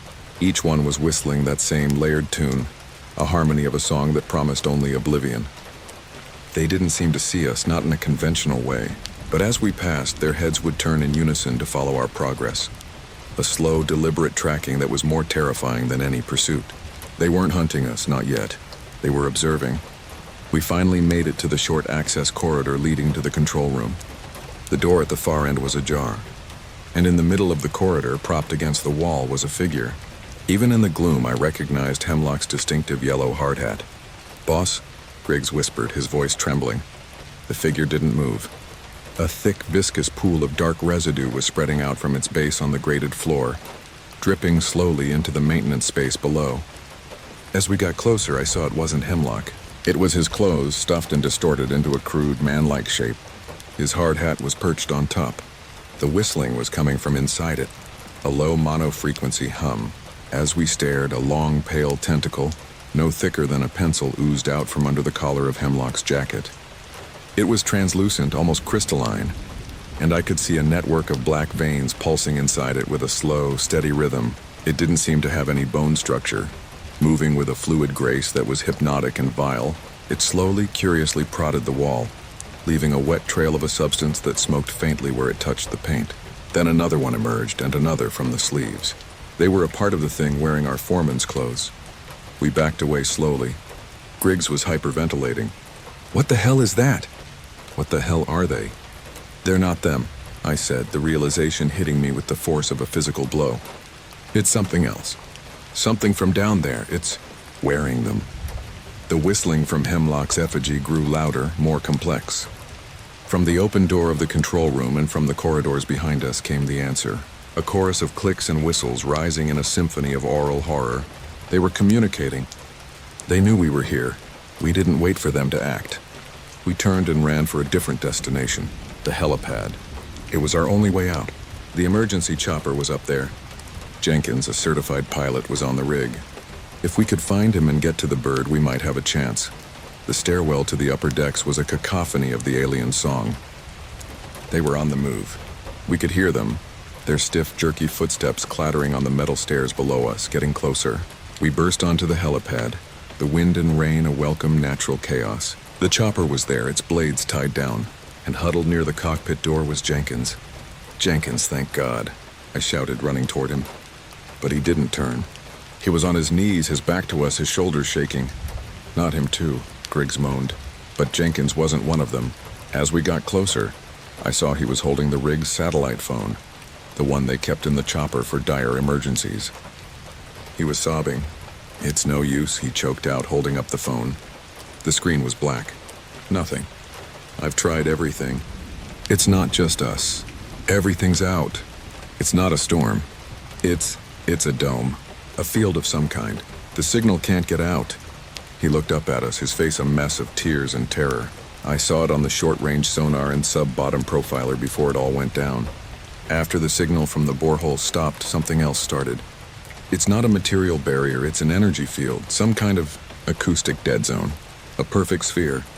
It's absorbing every frequency we throw at it. It's huge. It's wrapped around the entire rig all the way down to the seafloor. We're in a cage. A wet popping sound from the stairwell door drew our attention to it. One of them was standing in the doorway. It was a woman from the geology team. Her head was turned at that impossible angle. The black voids of her eyes and mouth fixed on us. The whistling began again, low and patient. Griggs raised the pipe wrench he was carrying. "I'm not letting them take me," he growled. "I won't be their puppet," he charged. He swung the heavy object with all his might, connecting with the side of the thing's head. There was a disgusting, sickening crunch like snapping a bundle of wet celery. The thing barely staggered. A hairline crack appeared on its cheek, and from it oozed not dark residue, but a pale gelatinous substance. The whistling didn't even pause. It raised its arms. Its fingers, I saw now, were elongated, the tips unnaturally sharp. In a movement too fast to track, it drove its hand into Griggs's chest. The wrench clattered to the deck. Griggs looked down, a bewildered expression on his face at the pale, five-fingered object buried to the wrist in his coveralls. He made a soft, gurgling sound and collapsed. There was no struggle. He was just neutralized. Jenkins let out a short, sharp vocalization of pure terror. He scrambled to his feet and ran toward the edge of the helipad. "Jenkins, no!" I yelled. He didn't listen. Without a moment's hesitation, he climbed over the safety netting and threw himself into the churning, black ocean below. A final desperate act of defiance. Maybe he was the lucky one, now it was just me. The thing that was once a geologist took a jerky step toward me, its head tilting, the whistling sound modulating, becoming more inquisitive. More doors to the helipad were opening. I could see more of them, more of my former crewmates, their bodies turned into vessels for these things from the deep. They were starting to surround me, moving in a slow, deliberate circle, an audience for my conversion. I backed away, my pipe feeling uselessly light in my hands. My back hit a large equipment locker. A dead end! The thing that had neutralized Griggs stepped closer. From the black circle of its mouth, a new sound emerged, layered over the whistling. It was a voice, a distorted, watery-sounding copy of Griggs's own. "It's beautiful." "Down here," it gurgled. "The dark sings." Another voice joined in, this one a high, lilting tone that was a sickening parody of the geologist's Maria's voice. The sound was not coming from their throats. It was emanating directly from the black voids of their mouths. A perfect, non-reverberating audio. "We are," the answer, "in the stone." I stared into the void in its eyes and I understood. This wasn't an invasion. It was a harvest. The signal wasn't a call. It was a trigger. An activation code for something that was already here, sleeping deep inside the earth. Something we'd woken up. We hadn't drilled into a pocket of oil. We'd drilled into a tomb or a cocoon. I don't have a proper object to neutralize myself. I'm out of options. The circle is closing. The whistling is getting louder. 1,000 voices joining the song, a polyphonic chorus of damnation. They're not going to neutralize me. I see that now. They are offering me a part in the choir. I can hear the signal in my own head. It's not just a sound anymore. It is a pressure, a physical weight behind my eyes. It's so very, very beautiful. And I am so afraid. They are almost upon me. I don't know why I'm writing this. Maybe it's a final log entry for whoever finds this tablet. But I know they won't find a figure. I'll be standing here waiting. My eyes and mouth will be open. And I'll be singing the song of the deep, dark, endless sea. The presence will be me. The deepest cut my name is Callum, and I'm a saturation welder. It's a fancy term for a simple, brutal job. Companies pay me an obscene amount of money to live in a pressurized can for a month at a time, descending to the crushing black of the sea floor to patch up the metal skeletons of their oil rigs. It's a job for a specific kind of person, someone who is comfortable with solitude, pressure, and the constant gnawing darkness. I thought that was me. The money was a lifeline, the only thing keeping my family's head above water back on the surface. This job, this one last job, was supposed to be the one that set us free. The contract was unusual.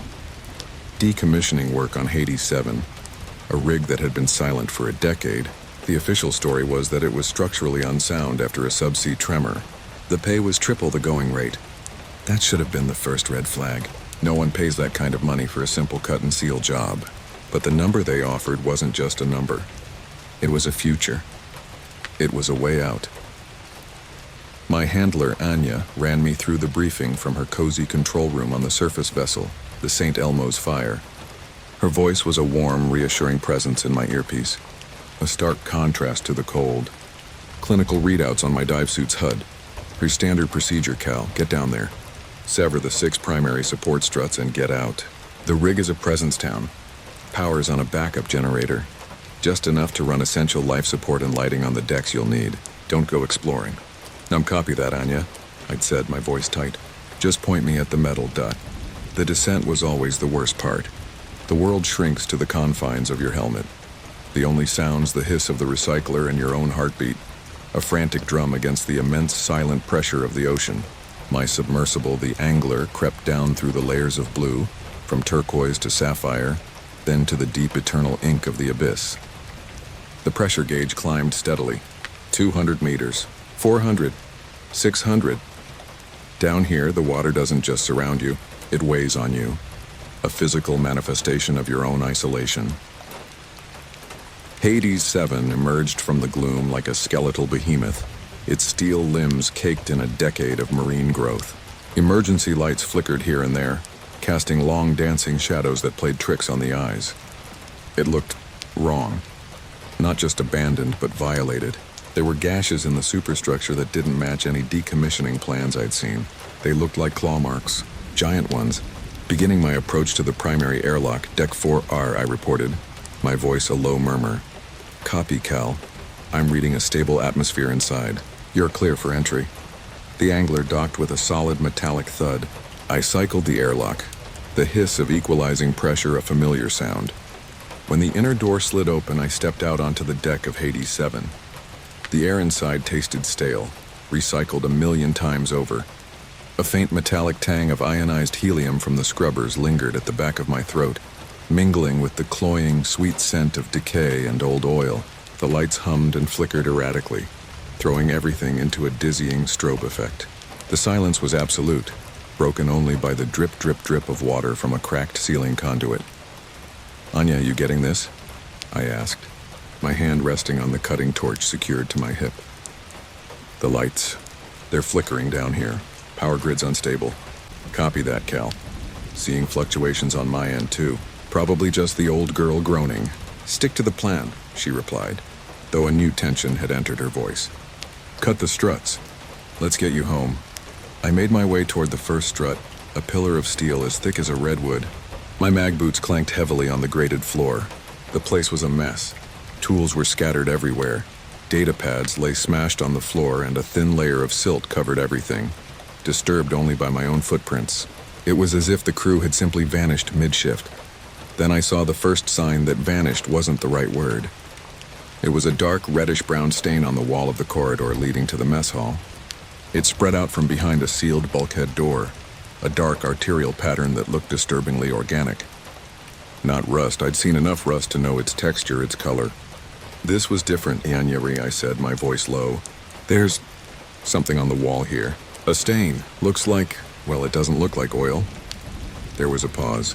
Can you get a sample, Cal? In negative. It's behind a sealed door. The panel is dead. No power. I moved on, my senses on high alert. The feeling of being watched was suddenly overwhelming. Every flicker of a shadow, every drip of water, seemed to be a prelude to something terrible. The first strut took 2 hours to sever. The high-powered plasma torch turned the meters-thick steel to molten slag. The hiss and crackle a welcome noise in the oppressive silence. As the final section gave way with a groaning screech of tortured metal, the entire rig shuddered.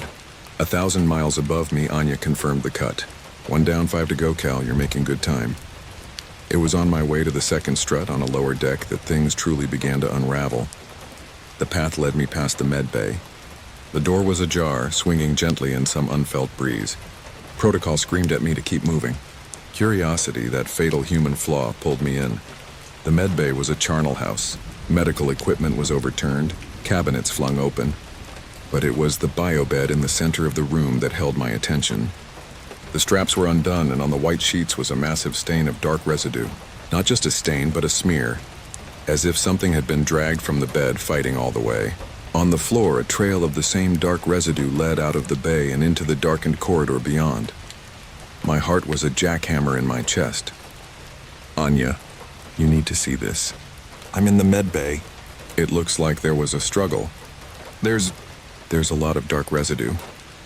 Her reply was strained, her voice losing all warmth. Callum, vacate that area immediately. Mission directive was breached at 2241.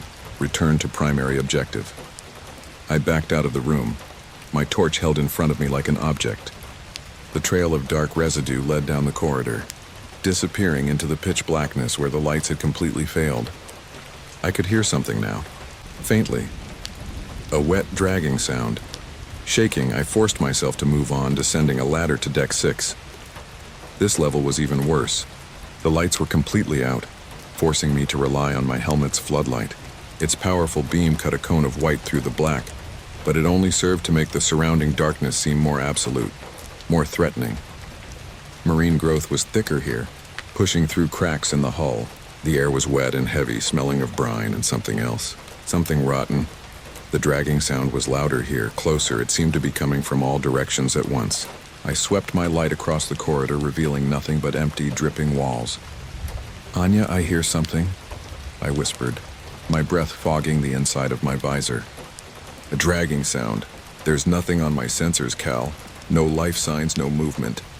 It's just the rig settling. The pressure does strange things to these old structures. Her voice was trying to be calm, but I could hear the fear in it. She was seeing what I was seeing, feeling what I was feeling 1,000 miles away. I found the second strut and started the cut. The roar of the plasma torch was a comfort, drowning out the insidious dragging sound. But as I worked, my floodlight caught movement at the edge of its beam. I snapped my head up. Nothing, just shadows. I went back to work, my nerves screaming. It happened again. A flicker of motion gone as soon as I looked. It was toying with me. When the second strut finally gave way, the rig groaned violently and a section of the ceiling above me buckled, a cascade of pipes and wires raining down. I jumped back, cursing, as a heavy pipe glanced off my shoulder, sending a spike of pain through my arm. "Status, Cal." Anya's voice was sharp with alarm. "I'm okay. A little banged up, but I'm okay. The structural integrity is failing faster than we thought." I looked back at the corridor. The dragging sound had stopped. The silence that replaced it was somehow worse. I had to get to the third strut located in the primary drilling chamber, the heart of the rig. The drill room, as the roughnecks called it. The huge double doors were sealed. I had to use my torch to cut my way in, the molten metal dripping to the floor like tears. As the opening grew large enough, a wave of foul air washed over me, a stench so vile I gagged. It was the smell of a slaughterhouse left to rot in the sun. I pushed my way inside. The drill room was vast, a cathedral of rusting machinery. The colossal drill bit, a monster of tungsten carbide, hung silently in the center, pointing down into the black abyss of the seafloor borehole it had created. And lying at its base was a figure. It was a diver, or what was left of one. His suit was an older model, one I hadn't seen in years. It was torn to shreds as if by some titanic force. The helmet was shattered, and inside, I couldn't make out a face, just a pulpy mess of dark residue and bone. My stomach heaved. "Anya, I found a figure. One of the old crew. He's in pieces." The line was silent for a full 10 seconds. When she spoke, her voice was a whisper. "Get out of there, Callum. Abort the mission. I'm pulling you out." "I can't," I choked out, a cold dread seeping into my bones. The trail of dark residue from the med bay. It leads here, to him, but it doesn't stop. It leads away from the figure and goes towards the main drill. I stepped closer, my light tracing the grim path. The trail ended at the edge of the borehole, a gaping maw that led down into the Earth's crust. As I looked, I saw that the figure wasn't the source of the dragging sound. Its limbs were mangled, but one of its hands was clamped around a heavy maintenance wrench, the knuckles white. It wasn't a victim, it was a fighter. But what was it fighting? That's when the dragging sound started again, right behind me. I spun around, my torch flaring to life in my hand. My floodlight illuminated the far side of the chamber. I saw movement. Something was detaching itself from the shadows clinging to the far wall. It was tall, impossibly thin, its limbs too long, its joints bending at unnatural angles. It was made of darkness, a writhing, shifting silhouette that seemed to absorb the light. It wasn't a man. It wasn't an animal. It was a shape, a nightmare given form. "Anya, it's here. It's in the room with me," I yelled, my professional calm shattering into 1,000 pieces. "What is, Cal?" What is it? It unfolded itself, rising to a height that brushed the gantry walkways 30 feet up. It had no face, no eyes, but I felt its gaze on me, a pressure far greater than the ocean outside. It took a step, its form shifting like oil on water, and the dragging sound I'd been hearing was the sound of its lower half scraping against the metal floor. I fired the torch. A bolt of white-hot plasma screamed across the chamber and struck the creature in its center. It should have bored a hole clean through a meter of steel. The presence didn't even flinch. The plasma seemed to just disappear into it, absorbed without a trace. It took another step, faster this time. It's not working. I let out a high-pitched vocalization, backing away. The torch does nothing. I scrambled back, tripping over a toolbox. I fell hard, my helmet clanging against the deck. The world spun. The creature was advancing, flowing across the floor towards me. My light caught something on the wall behind it. Scrawled in what looked like dark residue, a single word: Benz. My mind raced. The Benz. Decompression sickness. Bubbles of nitrogen in the dark residue stream, driven mad by the pressure. But this was no diver. This was something else. A presence from the deep. Something the drill had woken up. The figure on the floor. The dead diver. The wrench in his hand. The claw marks on the rig. He hadn't been neutralized by this thing. He'd been trying to stop it. He was trying to sever the drill, to drop it back into the hole and seal it. The presence was almost upon me. Its form blotted out my light. I could feel a cold that had nothing to do with the water, a mind-numbing chill that seeped into my very soul.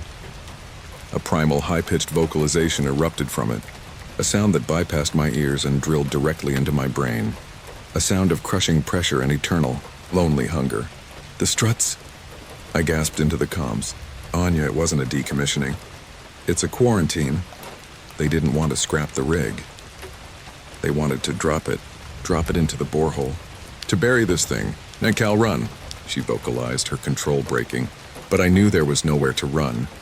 My only chance, the only chance for anyone, was to finish the job. Not my job. The dead diver's job.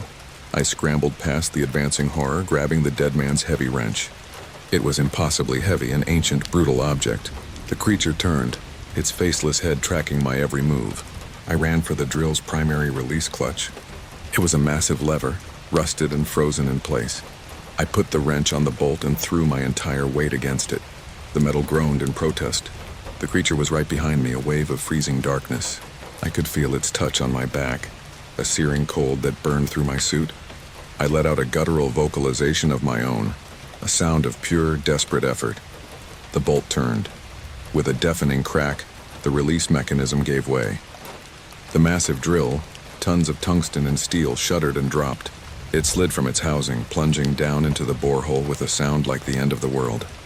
The presence let out another piercing, mind-shattering vocalization as it was dragged down with it, its long, shadowy limbs flailing, grasping for a hold. It latched onto the edge of the borehole, its form dissolving and reforming, trying to pull itself back out. I didn't wait to watch. I ran. I ran like I'd never run in my life, past the mangled figure, out of the drill room and into the flooding corridors. The rig was dying, groaning and tearing itself apart as the loss of the drill's counterweight threw its balance into chaos. Anya, it's going down! The whole rig is going down. I yelled as I scrambled up ladders, water pouring down around me. I see it, Cal. The rig is collapsing. Get to the angler, go! I made it to deck 4 as the lights finally died for good, plunging me into absolute blackness save for my wavering floodlight. The airlock to my sub was just ahead. I could see its comforting green light. I threw myself towards it, the rig groaning its last death rattle around me. I sealed the outer door just as the corridor behind me imploded, the sea rushing in with a deafening roar. I fired the angler's thrusters, pulling away from the dying rig. On my screen, I watched Hades 7, that cursed tomb, tear loose from its moorings and slide silently into the black abyss of the trench it had been built over, taking the borehole and the thing inside with it. My breath came in ragged sobs. I was alive. I was safe. Then a single red light began to flash on my console. Proximity alert. I looked at my forward sonar display. Contact. Rising from the abyss below me. Rising fast. It wasn't the rig. It was too small. Too focused. Anya, I whispered, my voice trembling. Yeah, it's coming. Now, what is, Cal? I don't see anything. My screens are all static from the collapse. On my screen, a single thin shape was ascending at an impossible speed. It was catching up. The vocalization started again, not through the water, not through the hull, but inside my own head. A promise of a cold, dark, crushing eternity. The last thing I saw before the window of my sub cracked was a shape of pure darkness, impossibly long and thin, blotting out the stars of my control panel. My name is Callum. I'm a saturation welder, and I am not alone in the dark. This is Anya Sharma, surface controller for the Hades 7 mission. Operator Callum is non-responsive. The last telemetry packet at 0413 contained corrupted data. I am declaring a code black. I repeat, code black. Oh God, Cal. What did you see?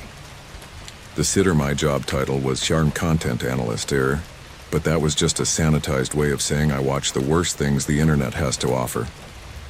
I worked for a third-party company that contracted with major tech firms to moderate their platforms. Mostly it was spam, scams, and pirated movies. But my specialization, the reason I got paid a little more and had to sign a thicker NDA, was the deep web. My task was to sift through the unfiltered refuse of humanity, flagging illegal content for removal.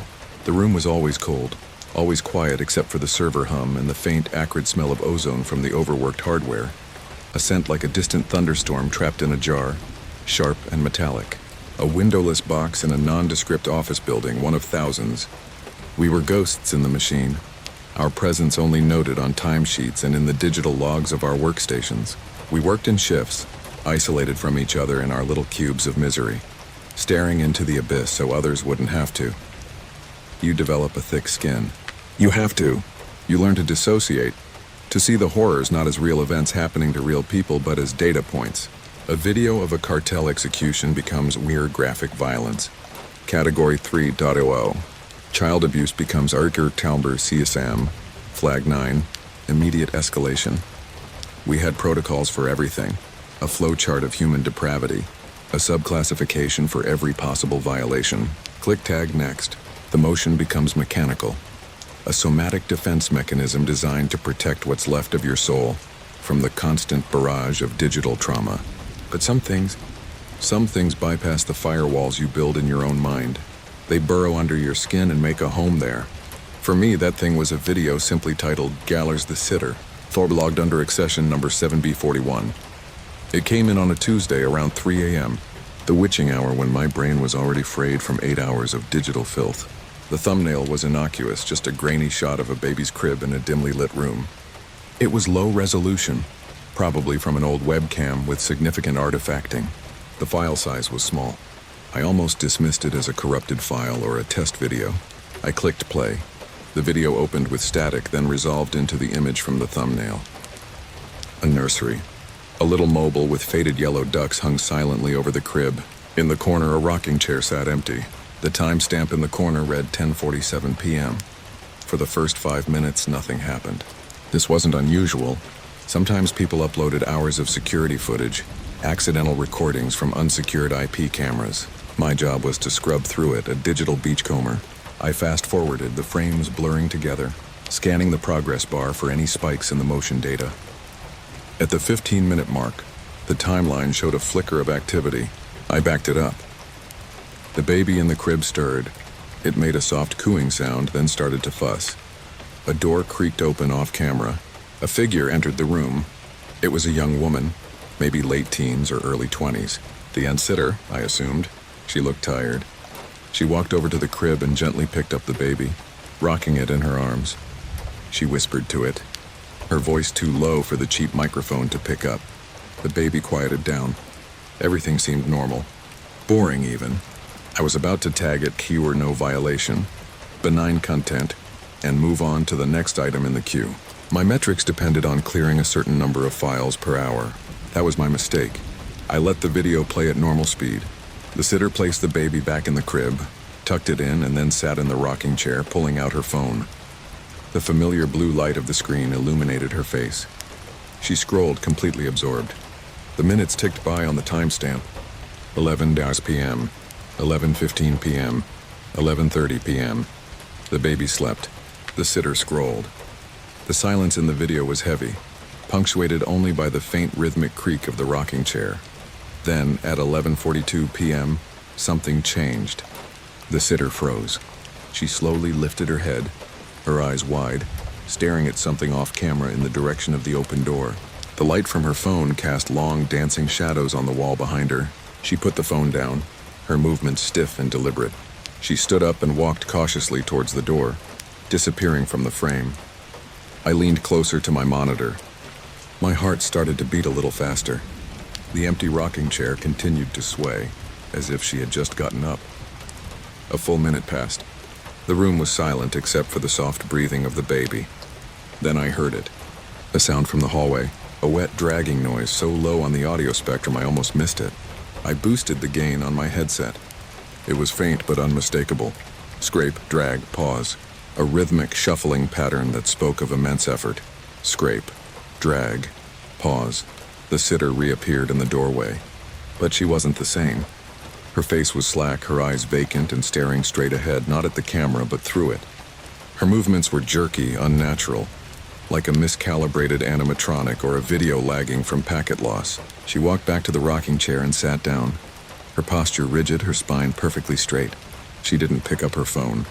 She just sat there staring into the shadows, rocking back and forth with that same steady rhythm. The baby began a high-pitched vocalization. A normal parent or sitter would have rushed to comfort it.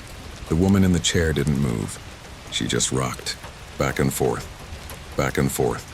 The baby's cries grew more frantic, more desperate, but the woman was a statue. Her expression never changed. That's when the true horror began. I noticed her hands. They were hanging loosely at her sides. On her right hand, her fingers were twitching, tapping a silent, frantic rhythm against her leg. 1, 2, 3, 4, pause. 1, 2, 3, 4. Pause. It looked like Morse code. I felt a chill that had nothing to do with the office air conditioning, the kind that starts in your gut and spreads to your limbs. I rewound the video, isolating the section, slowing it to 0.25x speed to watch her hands. I didn't know Morse code, but I could recognize a deliberate, repeated pattern. I opened a new tab, pulling up a reference chart, frantically transcribing the taps on a digital notepad. Dot, dot, dot, dot, dash, dot, dit, dot, SAVEME. My dark residue ran cold. I paused the video, my own hands shaking. What the hell was I watching? This wasn't just a weird video. This wasn't an art project or a prank. This was a real-time message in a bottle, thrown into a digital ocean, and I was the one who had found it. I followed the protocol.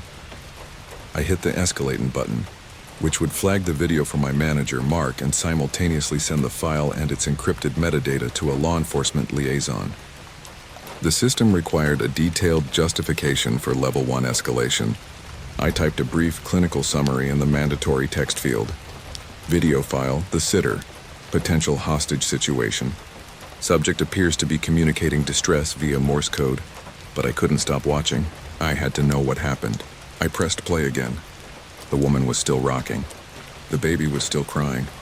The tapping had stopped. Then her head snapped to the side, looking directly at the camera. Her eyes were no longer vacant. They were filled with a pure primal terror. Her mouth opened as if to vocalize, but no sound came out. Her gaze was locked on me. Not just the camera, but me. Liam, sitting in my sterile cube thousands of miles and possibly years away. I felt a connection, a terrifying intimacy with this doomed woman. A man's figure entered the frame behind her. He was large, silhouetted by the light from the hallway. He moved with a chilling calmness. He placed his hands on the sitter's shoulders. She didn't flinch. She just kept staring at me at the camera, her eyes begging. The man leaned down, his face hidden in the shadows, and whispered something in her ear. I watched, paralyzed as the life drained from her face. Her eyes, which had been so full of terror, glazed over again. The last bit of fight left her. She slumped in the chair, once again a puppet with its strings cut. The man straightened up. He looked around the room, his gaze sweeping past the crib where the baby was now sobbing uncontrollably. His eyes landed on the camera. He walked towards it, his face slowly coming into focus. It was a completely unremarkable face. No scars, no monstrous features. He looked like an accountant, a dad you'd see at a suburban barbecue. And that made it so much worse, he smiled. It was a thin, predatory smile that didn't reach his eyes. He raised a hand and waggled his fingers, a mocking little wave. Then the screen went to static. The abrupt end was more jarring than any graphic finale. The silence of my office was deafening. The hum of the servers seemed to mock the silence in that nursery. My breathing was ragged. I felt a wave of nausea. I had seen countless violent acts, staged and real. But this was different. This was psychological torture. A slow, creeping dread that had wormed its way into my brain. The woman, the baby, the man, they weren't data points. They were real. I must have blacked out for a moment. When I came to, my manager, Mark, was standing over me, a hand on my shoulder. His face, usually a mask of corporate-mandated empathy, was tight with something else.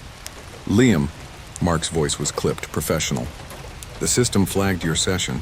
Protocol was violated at 0347 when you bypassed the mandatory cooling-off period. Or the video, here I croaked, my throat dry. The sitter. Did you see it? He nodded, his expression unreadable. The liaison has it. They're trying to trace the IP, but it's bouncing through half a dozen untraceable nodes. Probably a dead end. And the woman, the baby. Liam, he said, his voice softening slightly. You know the score. 90% of this stuff is fake. Elaborate RGs, film students trying to be edgy. We had 3 precincts on high alert for that basement dweller thing. Scrambled resources wasted thousands of man-hours. Turned out to be a marketing stunt for an indie horror game. This has all the same hallmarks, Liam. The low-res aesthetic, the slow burn, the cryptic message. It's designed for maximum viral impact among the people who seek this stuff out. He squeezed my shoulder. Go take your break. Get some coffee, reset, that's an order. I did as he said, but the images were seared into my brain. The rocking chair, the twitching fingers, the man's smile. I spent the rest of my shift in a daze, mechanically clicking and tagging, my mind a million miles away in that dark nursery. Days turned into weeks. I never heard another word about Amr the sitter Anu. It was like it never happened. Officially, the case was unresolved. I tried to forget, to bury it under a mountain of new, more explicit horrors. But it was always there, lurking in the back of my mind. About a month later, I was browsing a public news aggregator site on my lunch break, looking for anything that wasn't related to work. A headline from a small local paper in a different state caught my eye. Babysitter and infant missing, police suspect foul play, die quo. I clicked on it. My stomach dropped. The article was short on details, but the picture of the missing sitter stopped my heart. It was her, older maybe by a year or two. Her hair a different color, but it was unmistakably the woman from the video. Her name was Sarah. The baby wasn't hers. She was watching it for a local family, the Hendersons. The article mentioned they had disappeared without a trace. Her car was still in the family's driveway. Her purse was inside, on the kitchen counter. The last person to have seen her was the baby's father, an accountant named David Henderson, who told police he'd paid her and she left around midnight. I felt like I was going to be sick. It was real. It was all real. I printed the article and stormed into Mark's office. I threw it on his desk. Look, it's her. The sitter. Her name was Sarah. Mark read the article, his face pale. He looked up at me, and for the first time I saw genuine fear in his eyes. Not the managed concern of a supervisor, but raw systemic shock. He picked up his phone, his thumb hovering over his contacts. I'm alerting the liaison. Reference case file 7 Alpha 9er. Do not leave this office. His voice was flat, all corporate smoothness gone. The investigation was reopened, but it went nowhere. The father was questioned again, but his alibi was solid. The video was useless for identification. The quality was too poor, the man's face too generic. The original file had been uploaded via a multi-layered proxy chain, and then scrubbed from the deep web server's cache so quickly, it left almost no digital footprint. A ghost packet. Sarah and the baby were never found. They became a cold case, a local tragedy. But for me, it was never cold. It was a burning, festering wound. I quit my job a week later. I couldn't do it anymore. I couldn't be a passive observer. Every time I closed my eyes, I saw Sarah's face, her eyes begging me for a help I couldn't provide. I saw the man's mocking smile, a smile that said, I see you. I know you're watching. And there's nothing you can do. I still have nightmares. Sometimes in the dream, I'm in the nursery. The room is dark, and I can hear the baby crying and the chair creaking. I try to move, to run, to vocalize, but I can't. And then the man's face appears out of the darkness right in front of mine. He leans in close, his breath smelling of stale coffee and something metallic, and he whispers, "Rar, thanks for watching.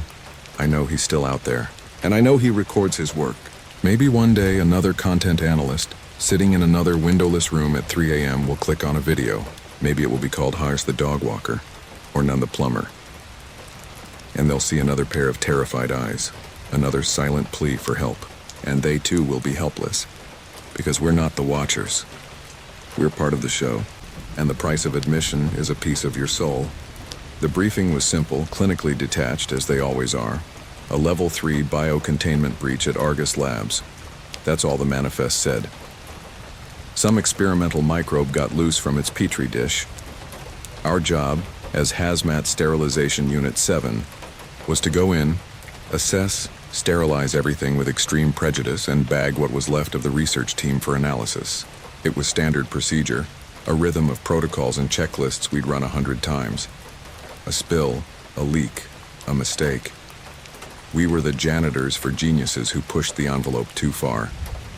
Today's envelope, however, was addressed to us. My team, Harris, Chen, and me, Miller, suited up in the mobile command center, the sterile white interior illuminated by the cool blue light of diagnostic screens. The heavy, vulcanized rubber of the Mark IV CBRN suits felt familiar, a second skin that was more home to me than my own apartment. I ran through the final pre-entry checklist aloud, my voice muffled by the helmet. "Comm sync initialized. Harris, check your seals. Meg ring is green. Pressure is stable," came his tinny reply. "Chen, HUD calibration? Calibrated. All friend or foe tags are live. Power at 100%. The hiss of the rebreathers kicking in, a perfectly synchronized trio of mechanical breaths. A satisfying click as my helmet locked onto the neck ring. It was comforting, a ritual against the unknown. We were professionals. We were prepared for pathogens, for radiation, for chemical spills. The manifest, however, had a critical omission. It failed to mention that what we were walking into was not a problem of biology. It was a problem of physics, and it was hungry. Log time, 21:55:12. Entry into Sector Gamma confirmed. Outer airlock cycle complete. We are proceeding into the main facility corridor.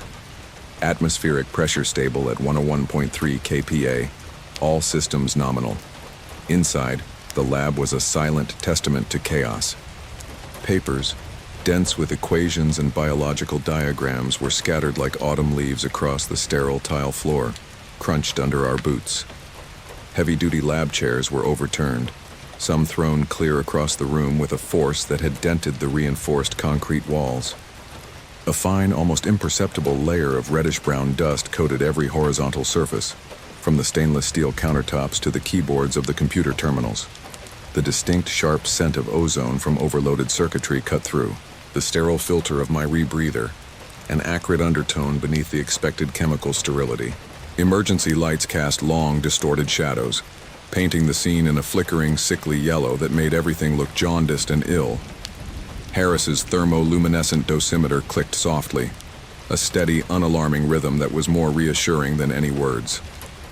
"Radiation levels are nominal, boss," he reported over the internal comms, his voice a familiar tinny buzz, barely above background.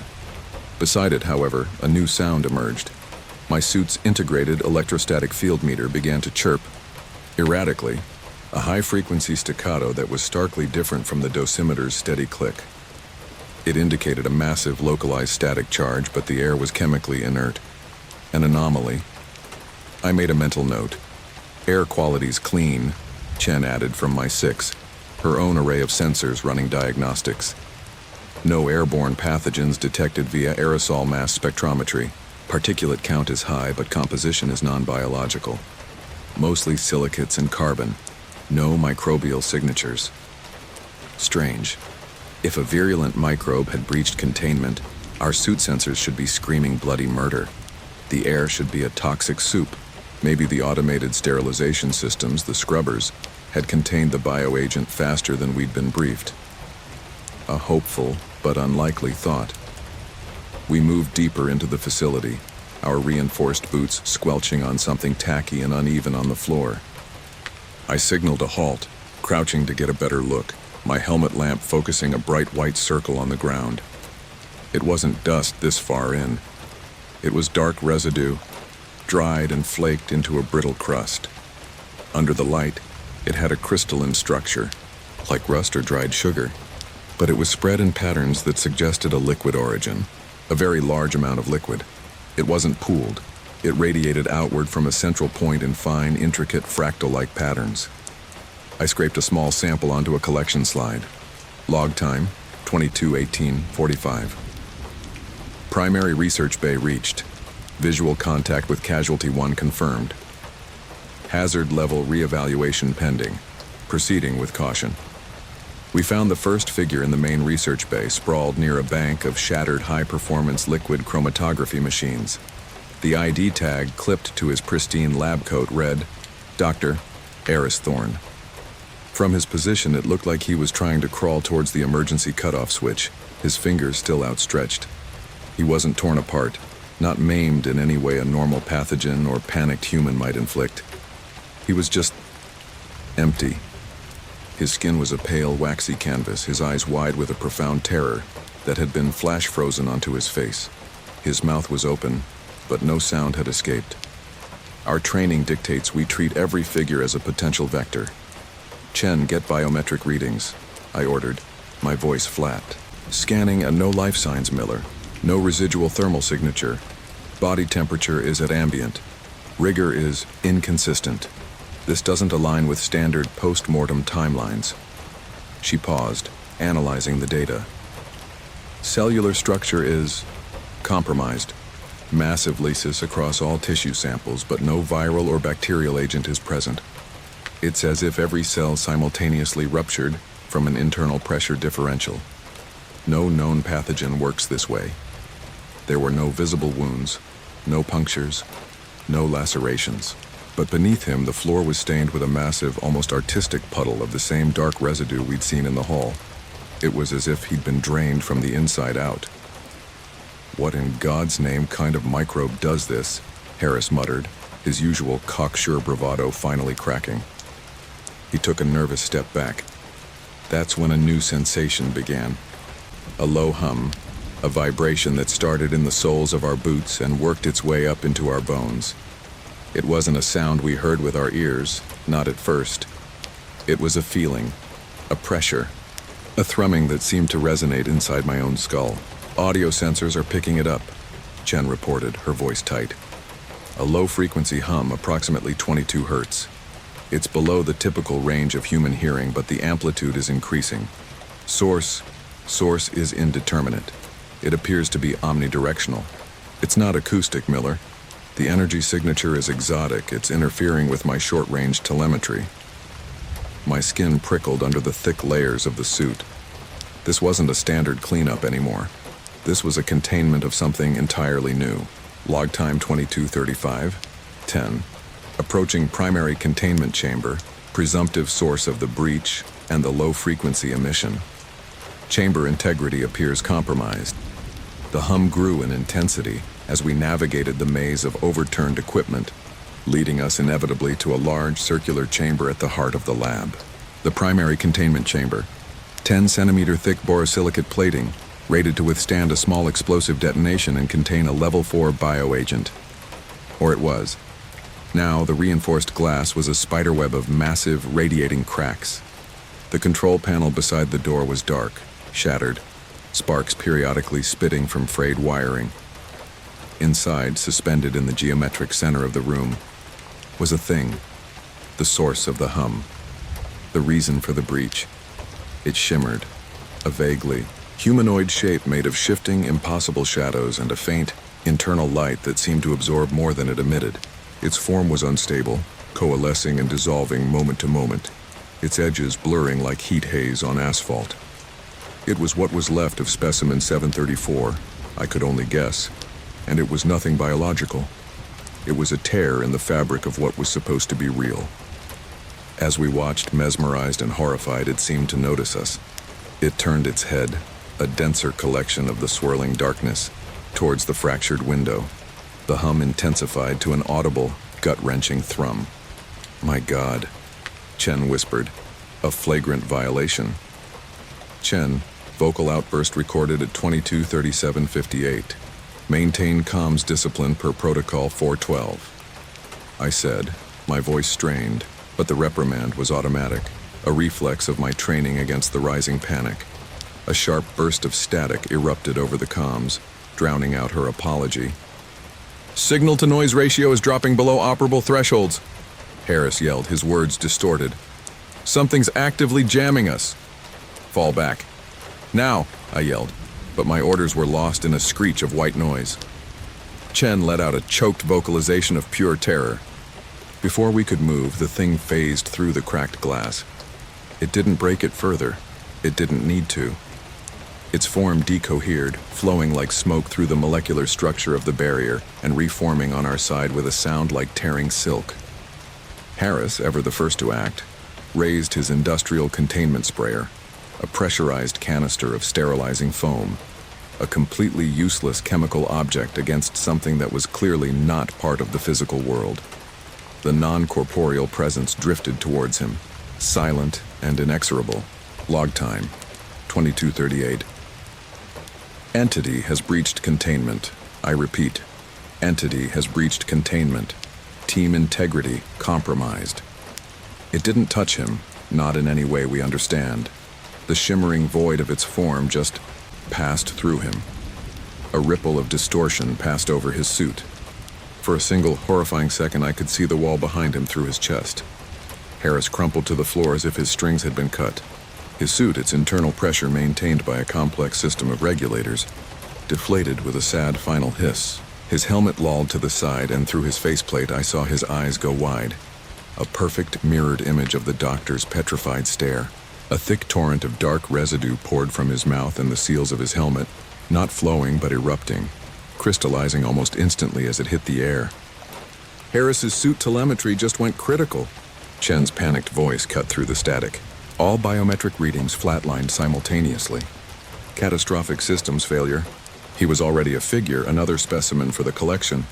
Run! I finally shouted, the word raw and useless.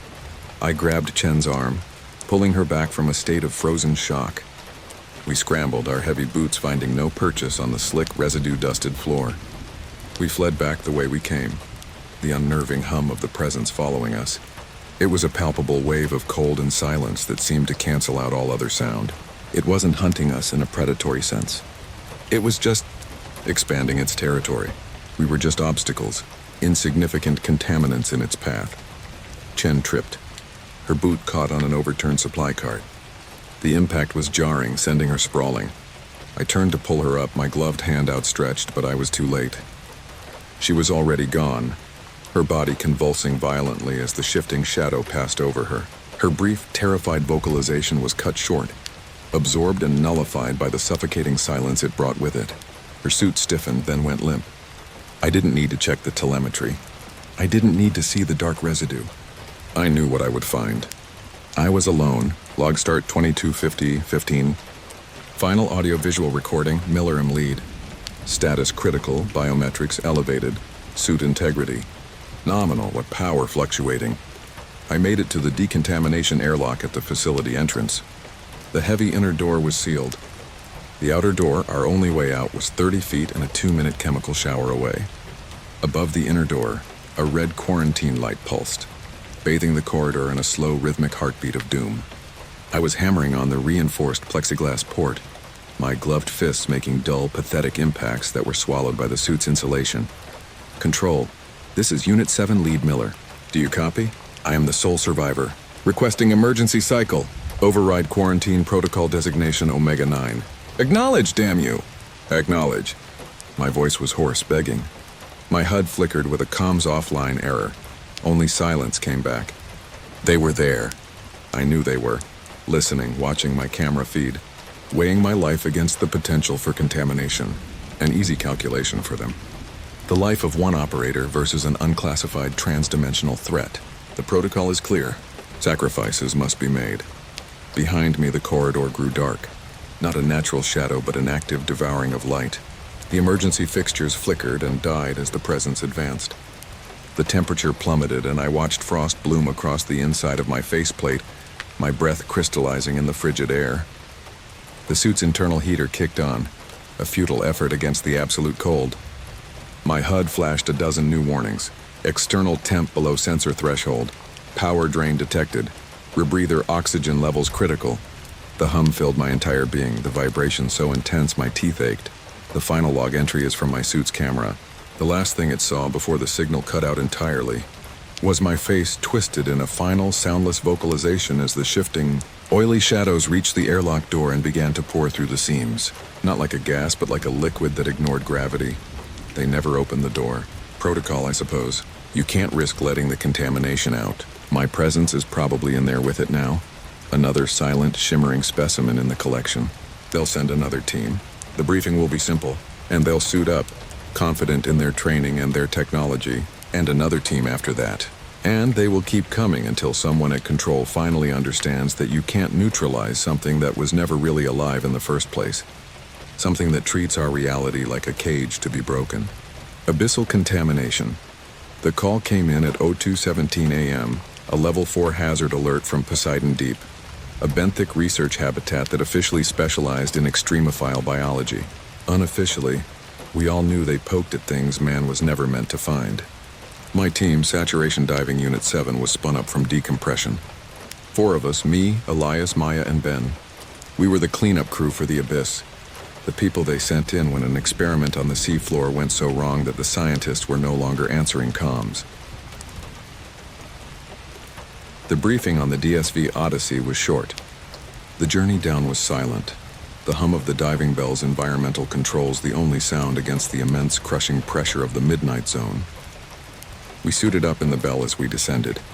The suits were heavy, articulated atmospheric diving systems, a sealed environment of polymers and reinforced titanium plating, our only shield against the 150 atmospheres of pressure and whatever was waiting inside the habitat. Comms check internal circuit, I said. My voice a tinny rasp through the suit's speaker, tasting the faint metallic tang of the helium-rich breathing mix. One by one they answered.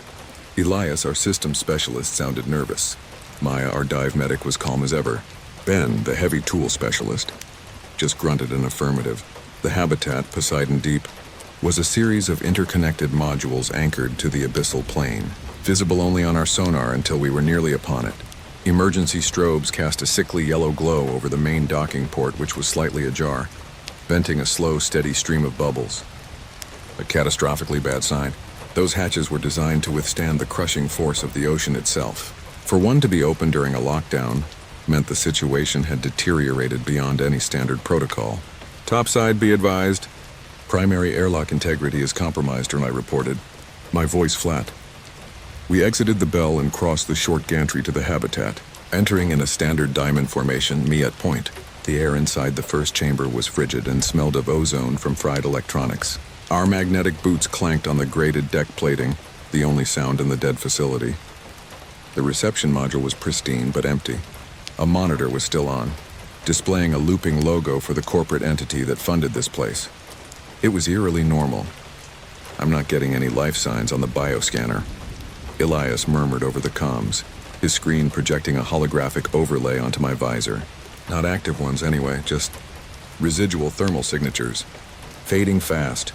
They evacuated via the escape pods? Ben asked, the hydraulic pump of his heavy-duty cutting object humming on his back.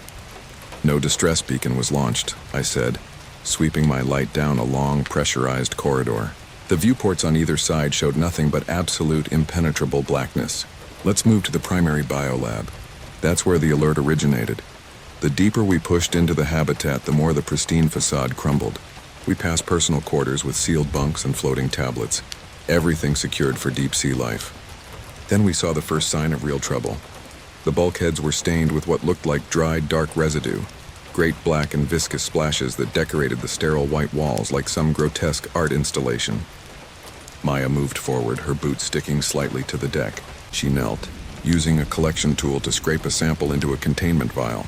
It's organic, she said, her voice a clinical monotone. But the cellular structure is wrong. It feels like congealed oil, but it's degrading and regenerating simultaneously at a microscopic level. We continued on, our pace more cautious now. The silence was a living thing, pressing in on us, punctuated only by the groans of the habitat's hull adjusting to the immense external pressure. It was in the main research hub that we found the first casualties. They weren't torn apart or mangled. They were just floating in the zero-gravity simulation chamber, or slumped at their consoles, their skin pale and waxy. Their eyes were wide open, staring at nothing, expressions of placid horror etched onto their faces. There were no wounds, no signs of a struggle. They looked like wax figures. What did this? Ben whispered. A contaminant in the life support? Bad gas mix? No, Maya said, her own scanner working over one of the figures. Vitals are zero, but there's faint bioelectric activity in the brain stems, like a battery with a trickle of charge left. They're functionally deceased, but something is keeping a spark alive. I felt a cold dread that had nothing to do with the habitat's abyssal temperature. This was beyond any chemical or biological agent we had ever trained for. As we documented the scene, a low hum began to emanate from further down the connecting tunnel, vibrating through the deck plates from the direction of the benthic specimen lab, where they kept the most dangerous samples. The lights flickered, then died, plunging us into the absolute darkness of our headlamps. Elias, status. I snapped in topside, be advised. Elias stated, his voice strained. Habitat power draw fluctuating.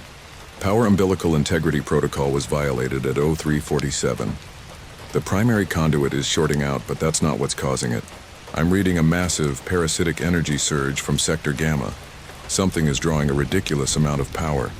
The hum grew louder, accompanied by a wet, scraping sound. It was the sound of something heavy and saturated being dragged across the metal deck. We moved toward it, our movements fluid and practiced. But the fear was a tangible thing in my throat. The reinforced hatch to Sector Gamma was buckled outwards, torn from its hydraulic hinges as if by a massive internal pressure change. Inside was the source of the contamination. In the center of the massive circular chamber was a pulsating mass of black-veined tissue. It sprawled out from a shattered hyperbaric containment tank set into the floor, clinging to the walls, the ceiling, and the control consoles. It looked like a cancerous growth the size of a submersible, and embedded within it were the figures of more scientists. Their bodies were contorted, their limbs twisted into the fleshy substance, their faces frozen in those same expressions of awful tranquility. They were being absorbed. Hold position, I commanded. Topside, confirm breach of containment protocol Omega-7. Elias whispered, his voice tight. What is that thing? The sample, I breathed, reading a stenciled label on the broken tank. They called it abyssal protoplasm, recovered from a hydrothermal vent at a depth previously thought impossible. The log said it exhibited unusual growth properties. The mass pulsed and a wave of psychic pressure washed over us. It wasn't a sound, but a feeling. A crushing despair mixed with an ancient alien curiosity. It felt like the weight of the ocean above us suddenly pressing on my mind. My vision swam with images that weren't mine. A crushing, lightless deep, the slow drift of unknown leviathans, and a hunger that was older than mountains. I saw Maya stumble, her hand going to her helmet. Make it stop, she whimpered. Ben raised his arc-cutting object. Time to clean house. I can incinerate it. Negative. Elias yelled, his fingers flying over his wrist-mounted console. The energy readings are off the chart. If you hit that thing with concentrated heat, the bioelectric feedback could flashboil every system in this habitat. The pressure differential would implode the entire structure. Suddenly, one of the absorbed figures in the mass stirred. It was the lead researcher, Dr. Eris Thorne, or what was left of him. His head turned towards us with a crackle of ossified cartilage. His eyes, now milky white, focused on us. His mouth opened, and a voice that was not his own echoed in our helmets, a chorus of voices speaking as one. You are late. The synthesis is nearly complete. Then the other absorbed figures began to stir, their heads turning in unison.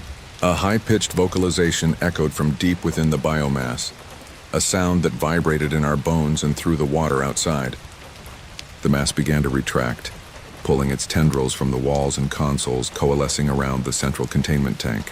The figures were pulled deeper into it, their forms melting away like wax. It's changing, Maya reported, her voice regaining its professional edge. The cellular structure is stabilizing. It's becoming a singular entity. The humming intensified to a deafening roar. The deck plating shook. The psychic pressure became an unbearable weight, and I felt my consciousness start to fray at the edges. I saw Ben raise his object again, his face a grim mask behind his visor. It's now or never, boss. I thought of the DSV miles above us, of the world on the surface unaware of the abyssal nightmare waking up beneath the waves. Our job was containment, at any cost. Elias, if you overload the habitat's primary power conduit junction, can you create a focused EM pulse? Elias's head snapped towards me. A pulse that big? Diverted from the umbilical? It would fry every system in here, including our suit controllers and life support. We'd be trapped in the dark with that thing, blind, deaf, and on borrowed air. Just do it, I ordered. The alien voice echoed in our minds again, this time laced with something like panic. The vessel is not ready.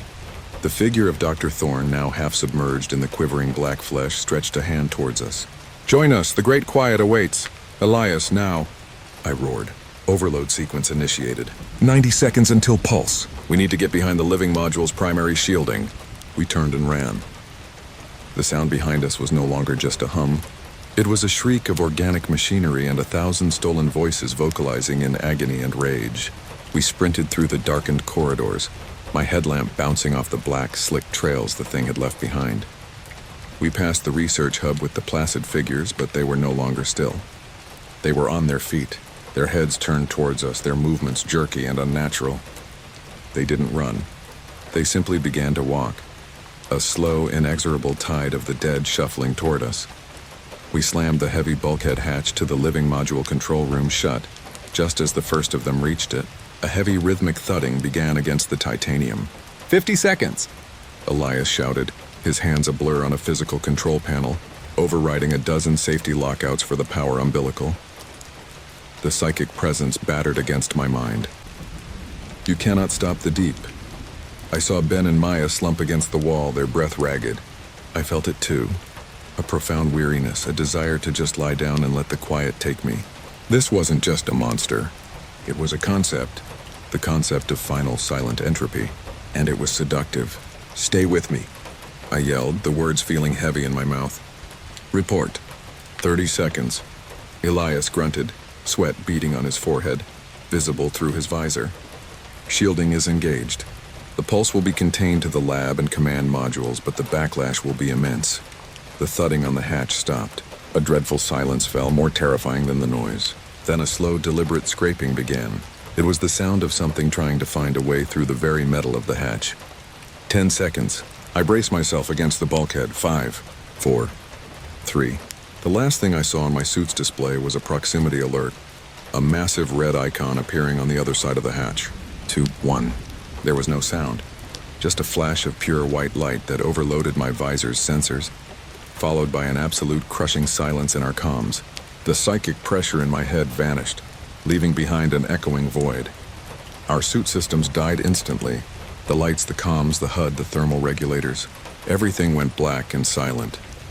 We were plunged into a darkness so complete it felt physical, trapped a mile beneath the ocean in suits that were now just metal coffins with a finite air supply. For a long moment there was nothing. No sound, no movement.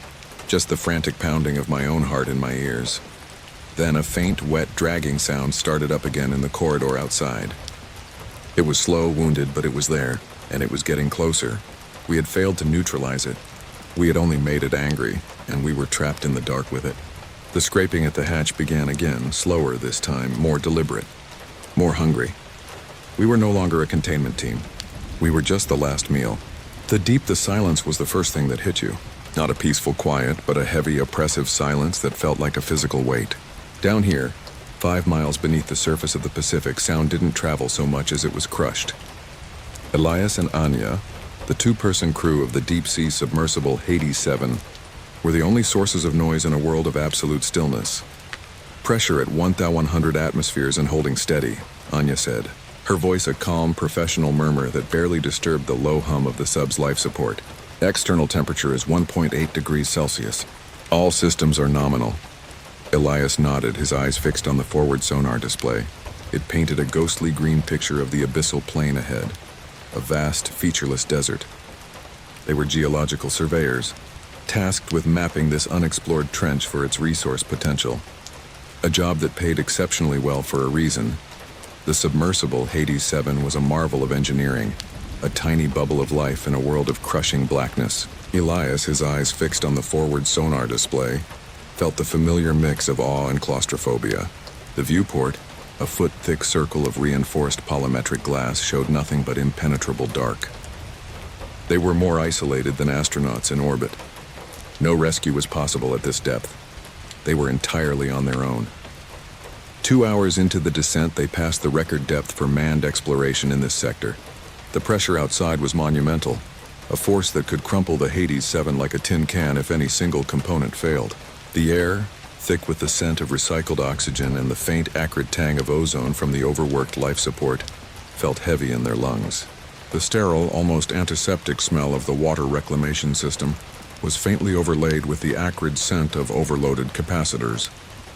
Elias ran a diagnostic on the external sensors. Everything's green, Anya.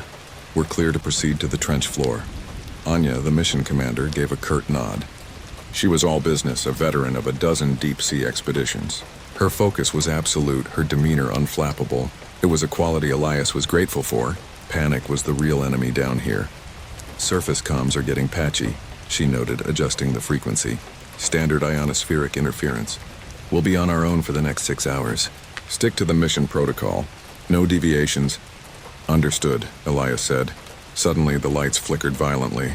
A low groan echoed through the hull. Unauthorized power diversion logged at 0214, Anya stated, her voice tight but level, her fingers flying across her console. Elias, report.dan auxiliary power is unstable. Elias replied, his voice calm despite the cold knot tightening in his stomach. Main systems are holding. It's an unknown energy draw. Something is pulling power from our external arrays. Anya's brow furrowed. That's impossible. There's nothing out there. She scanned her own readouts. Life sign detectors are negative. Thermal is flat. It must be a malfunction. The diagnostics are clean, Elias insisted. It's not us. As if on cue, a sound came through the hydrophones. A soft melodic chime completely alien to the crushing deep. It was a structured signal, a repeating pattern. What is that? Elias whispered, leaning closer to his console. Source unknown, Anya said, her voice tight. It's not on any known frequency, biological or man-made. The chime grew louder, a haunting melody in the abyss.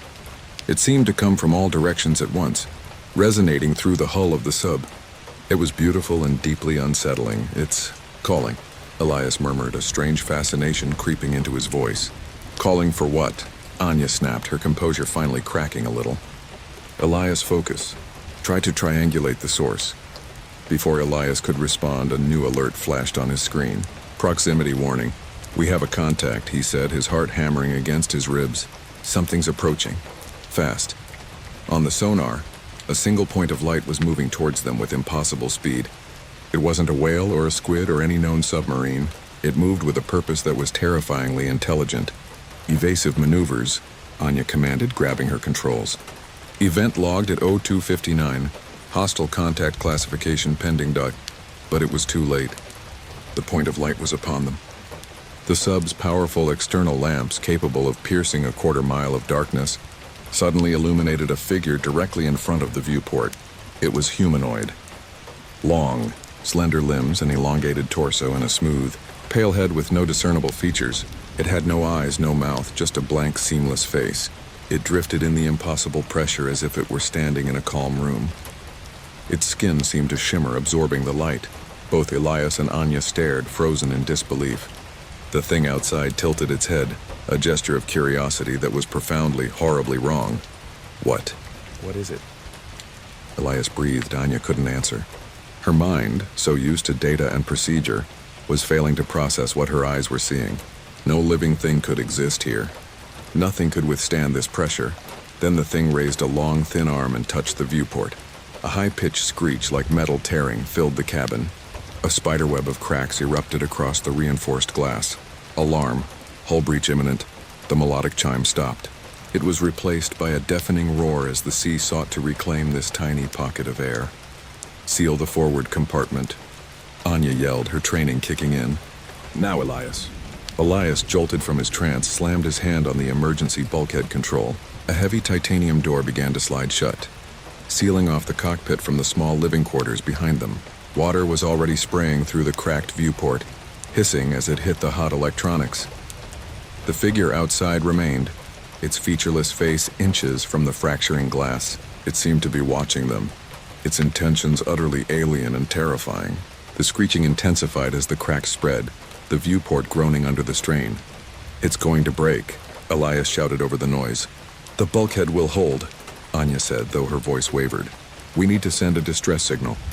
"The data burst might make it to a relay buoy," she typed frantically, her hands a blur of motion as she composed the emergency message, attaching the last 30 seconds of sensor logs and the forward camera feed. The send button blinked mockingly on her screen. With a final explosive crack, the viewport imploded. The ocean, a solid wall of black water, slammed into the cockpit. Elias was thrown back against his seat by the force, the incredible pressure instantly rupturing every vessel in his body. A choked vocalization escaped his lips, lost in the maelstrom. Anya, strapped more securely into her command chair, watched in horror as the water filled the space in an instant. The emergency lights shorted out, plunging them into absolute darkness, broken only by the frantic red error messages on her still-functioning console. She felt the sub lurch violently as the water flooded the forward section, its weight dragging them down. The bulkhead was holding, but for how long? She braced for the final crushing implosion, but it didn't come. The roar of the water stopped. The sub stabilized, hanging in the dark. The only sound was her own ragged breathing and the drip, drip, drip of water from the bulkhead seal. "Elias?" she whispered, her voice trembling. No answer. The cockpit on the other side of the bulkhead was a tomb. Panic, cold and sharp, finally pierced through her professional calm. She was alone, 5 miles down, in a broken machine, with something unknown just outside. She flicked on her headlamp. The narrow beam cut through the dark of the aft compartment, illuminating the server racks and the single bunk. It was a tiny coffin-like space. A soft tapping sound began on the outer hull right beside her head. Tap, tap, tap. It was methodical, patient. Anya held her breath, listening. The tapping moved slowly, deliberately, tracing the outline of the submersible. It was exploring, searching. She scrambled to her console, her hands shaking so badly she could barely hit the keys. The forward sensors were dead, but the aft proximity detectors were still online. They showed a single, coherent mass clinging to the hull. The tapping stopped at the rear airlock. There was a pause, a moment of dreadful silence. Then a new sound began, a low-frequency hum that made her teeth ache. It was the sound of a focused energy, a vibration that she could feel in the very bones of the sub. It was trying to get in. She watched the airlock's integrity sensor on her screen. The pressure differential was stable. The outer hatch was rated to withstand almost anything, but the hum grew louder, the vibration more intense. A red warning light started to flash. External hatch stress level critical. Anya knew she had only moments. The distress beacon was a long shot, but it was the only shot she had. She finished the message, her fingers clumsy and slick with sweat. Log entry. Anya Sharma, Commander.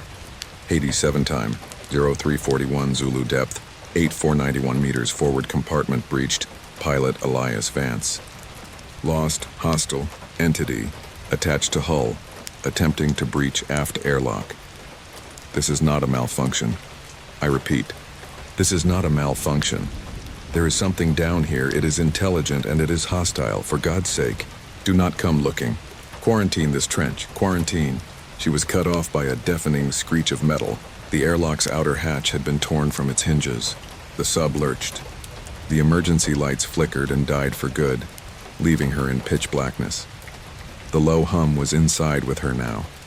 She didn't vocalization. Her training, her discipline held firm even in the face of unimaginable terror.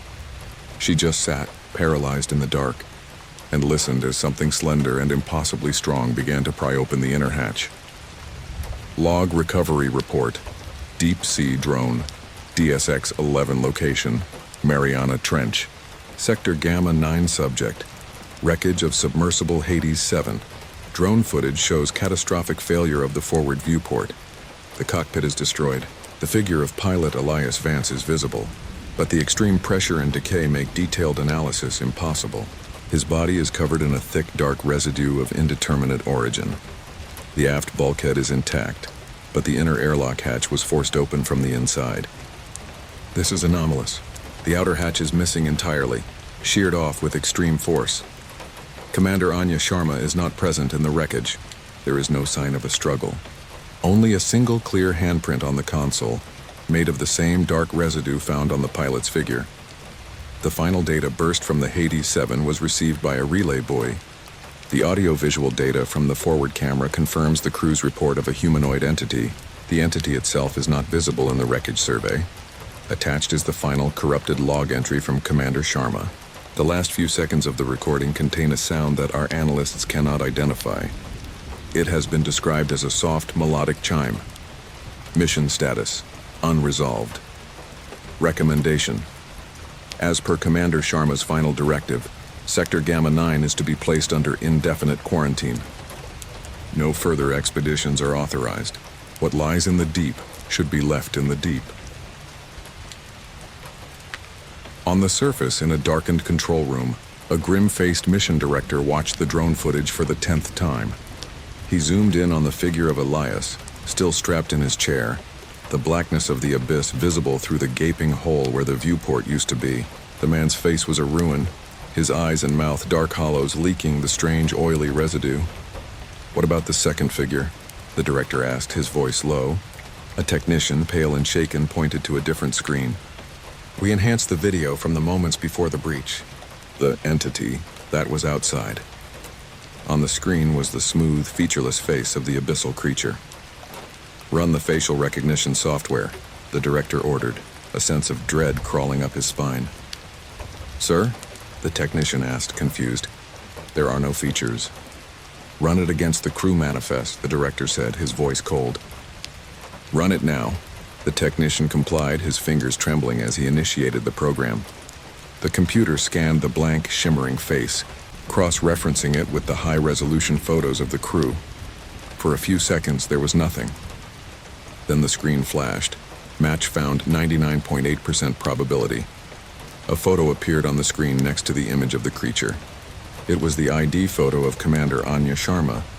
The director stared, his mind refusing to accept what he was seeing.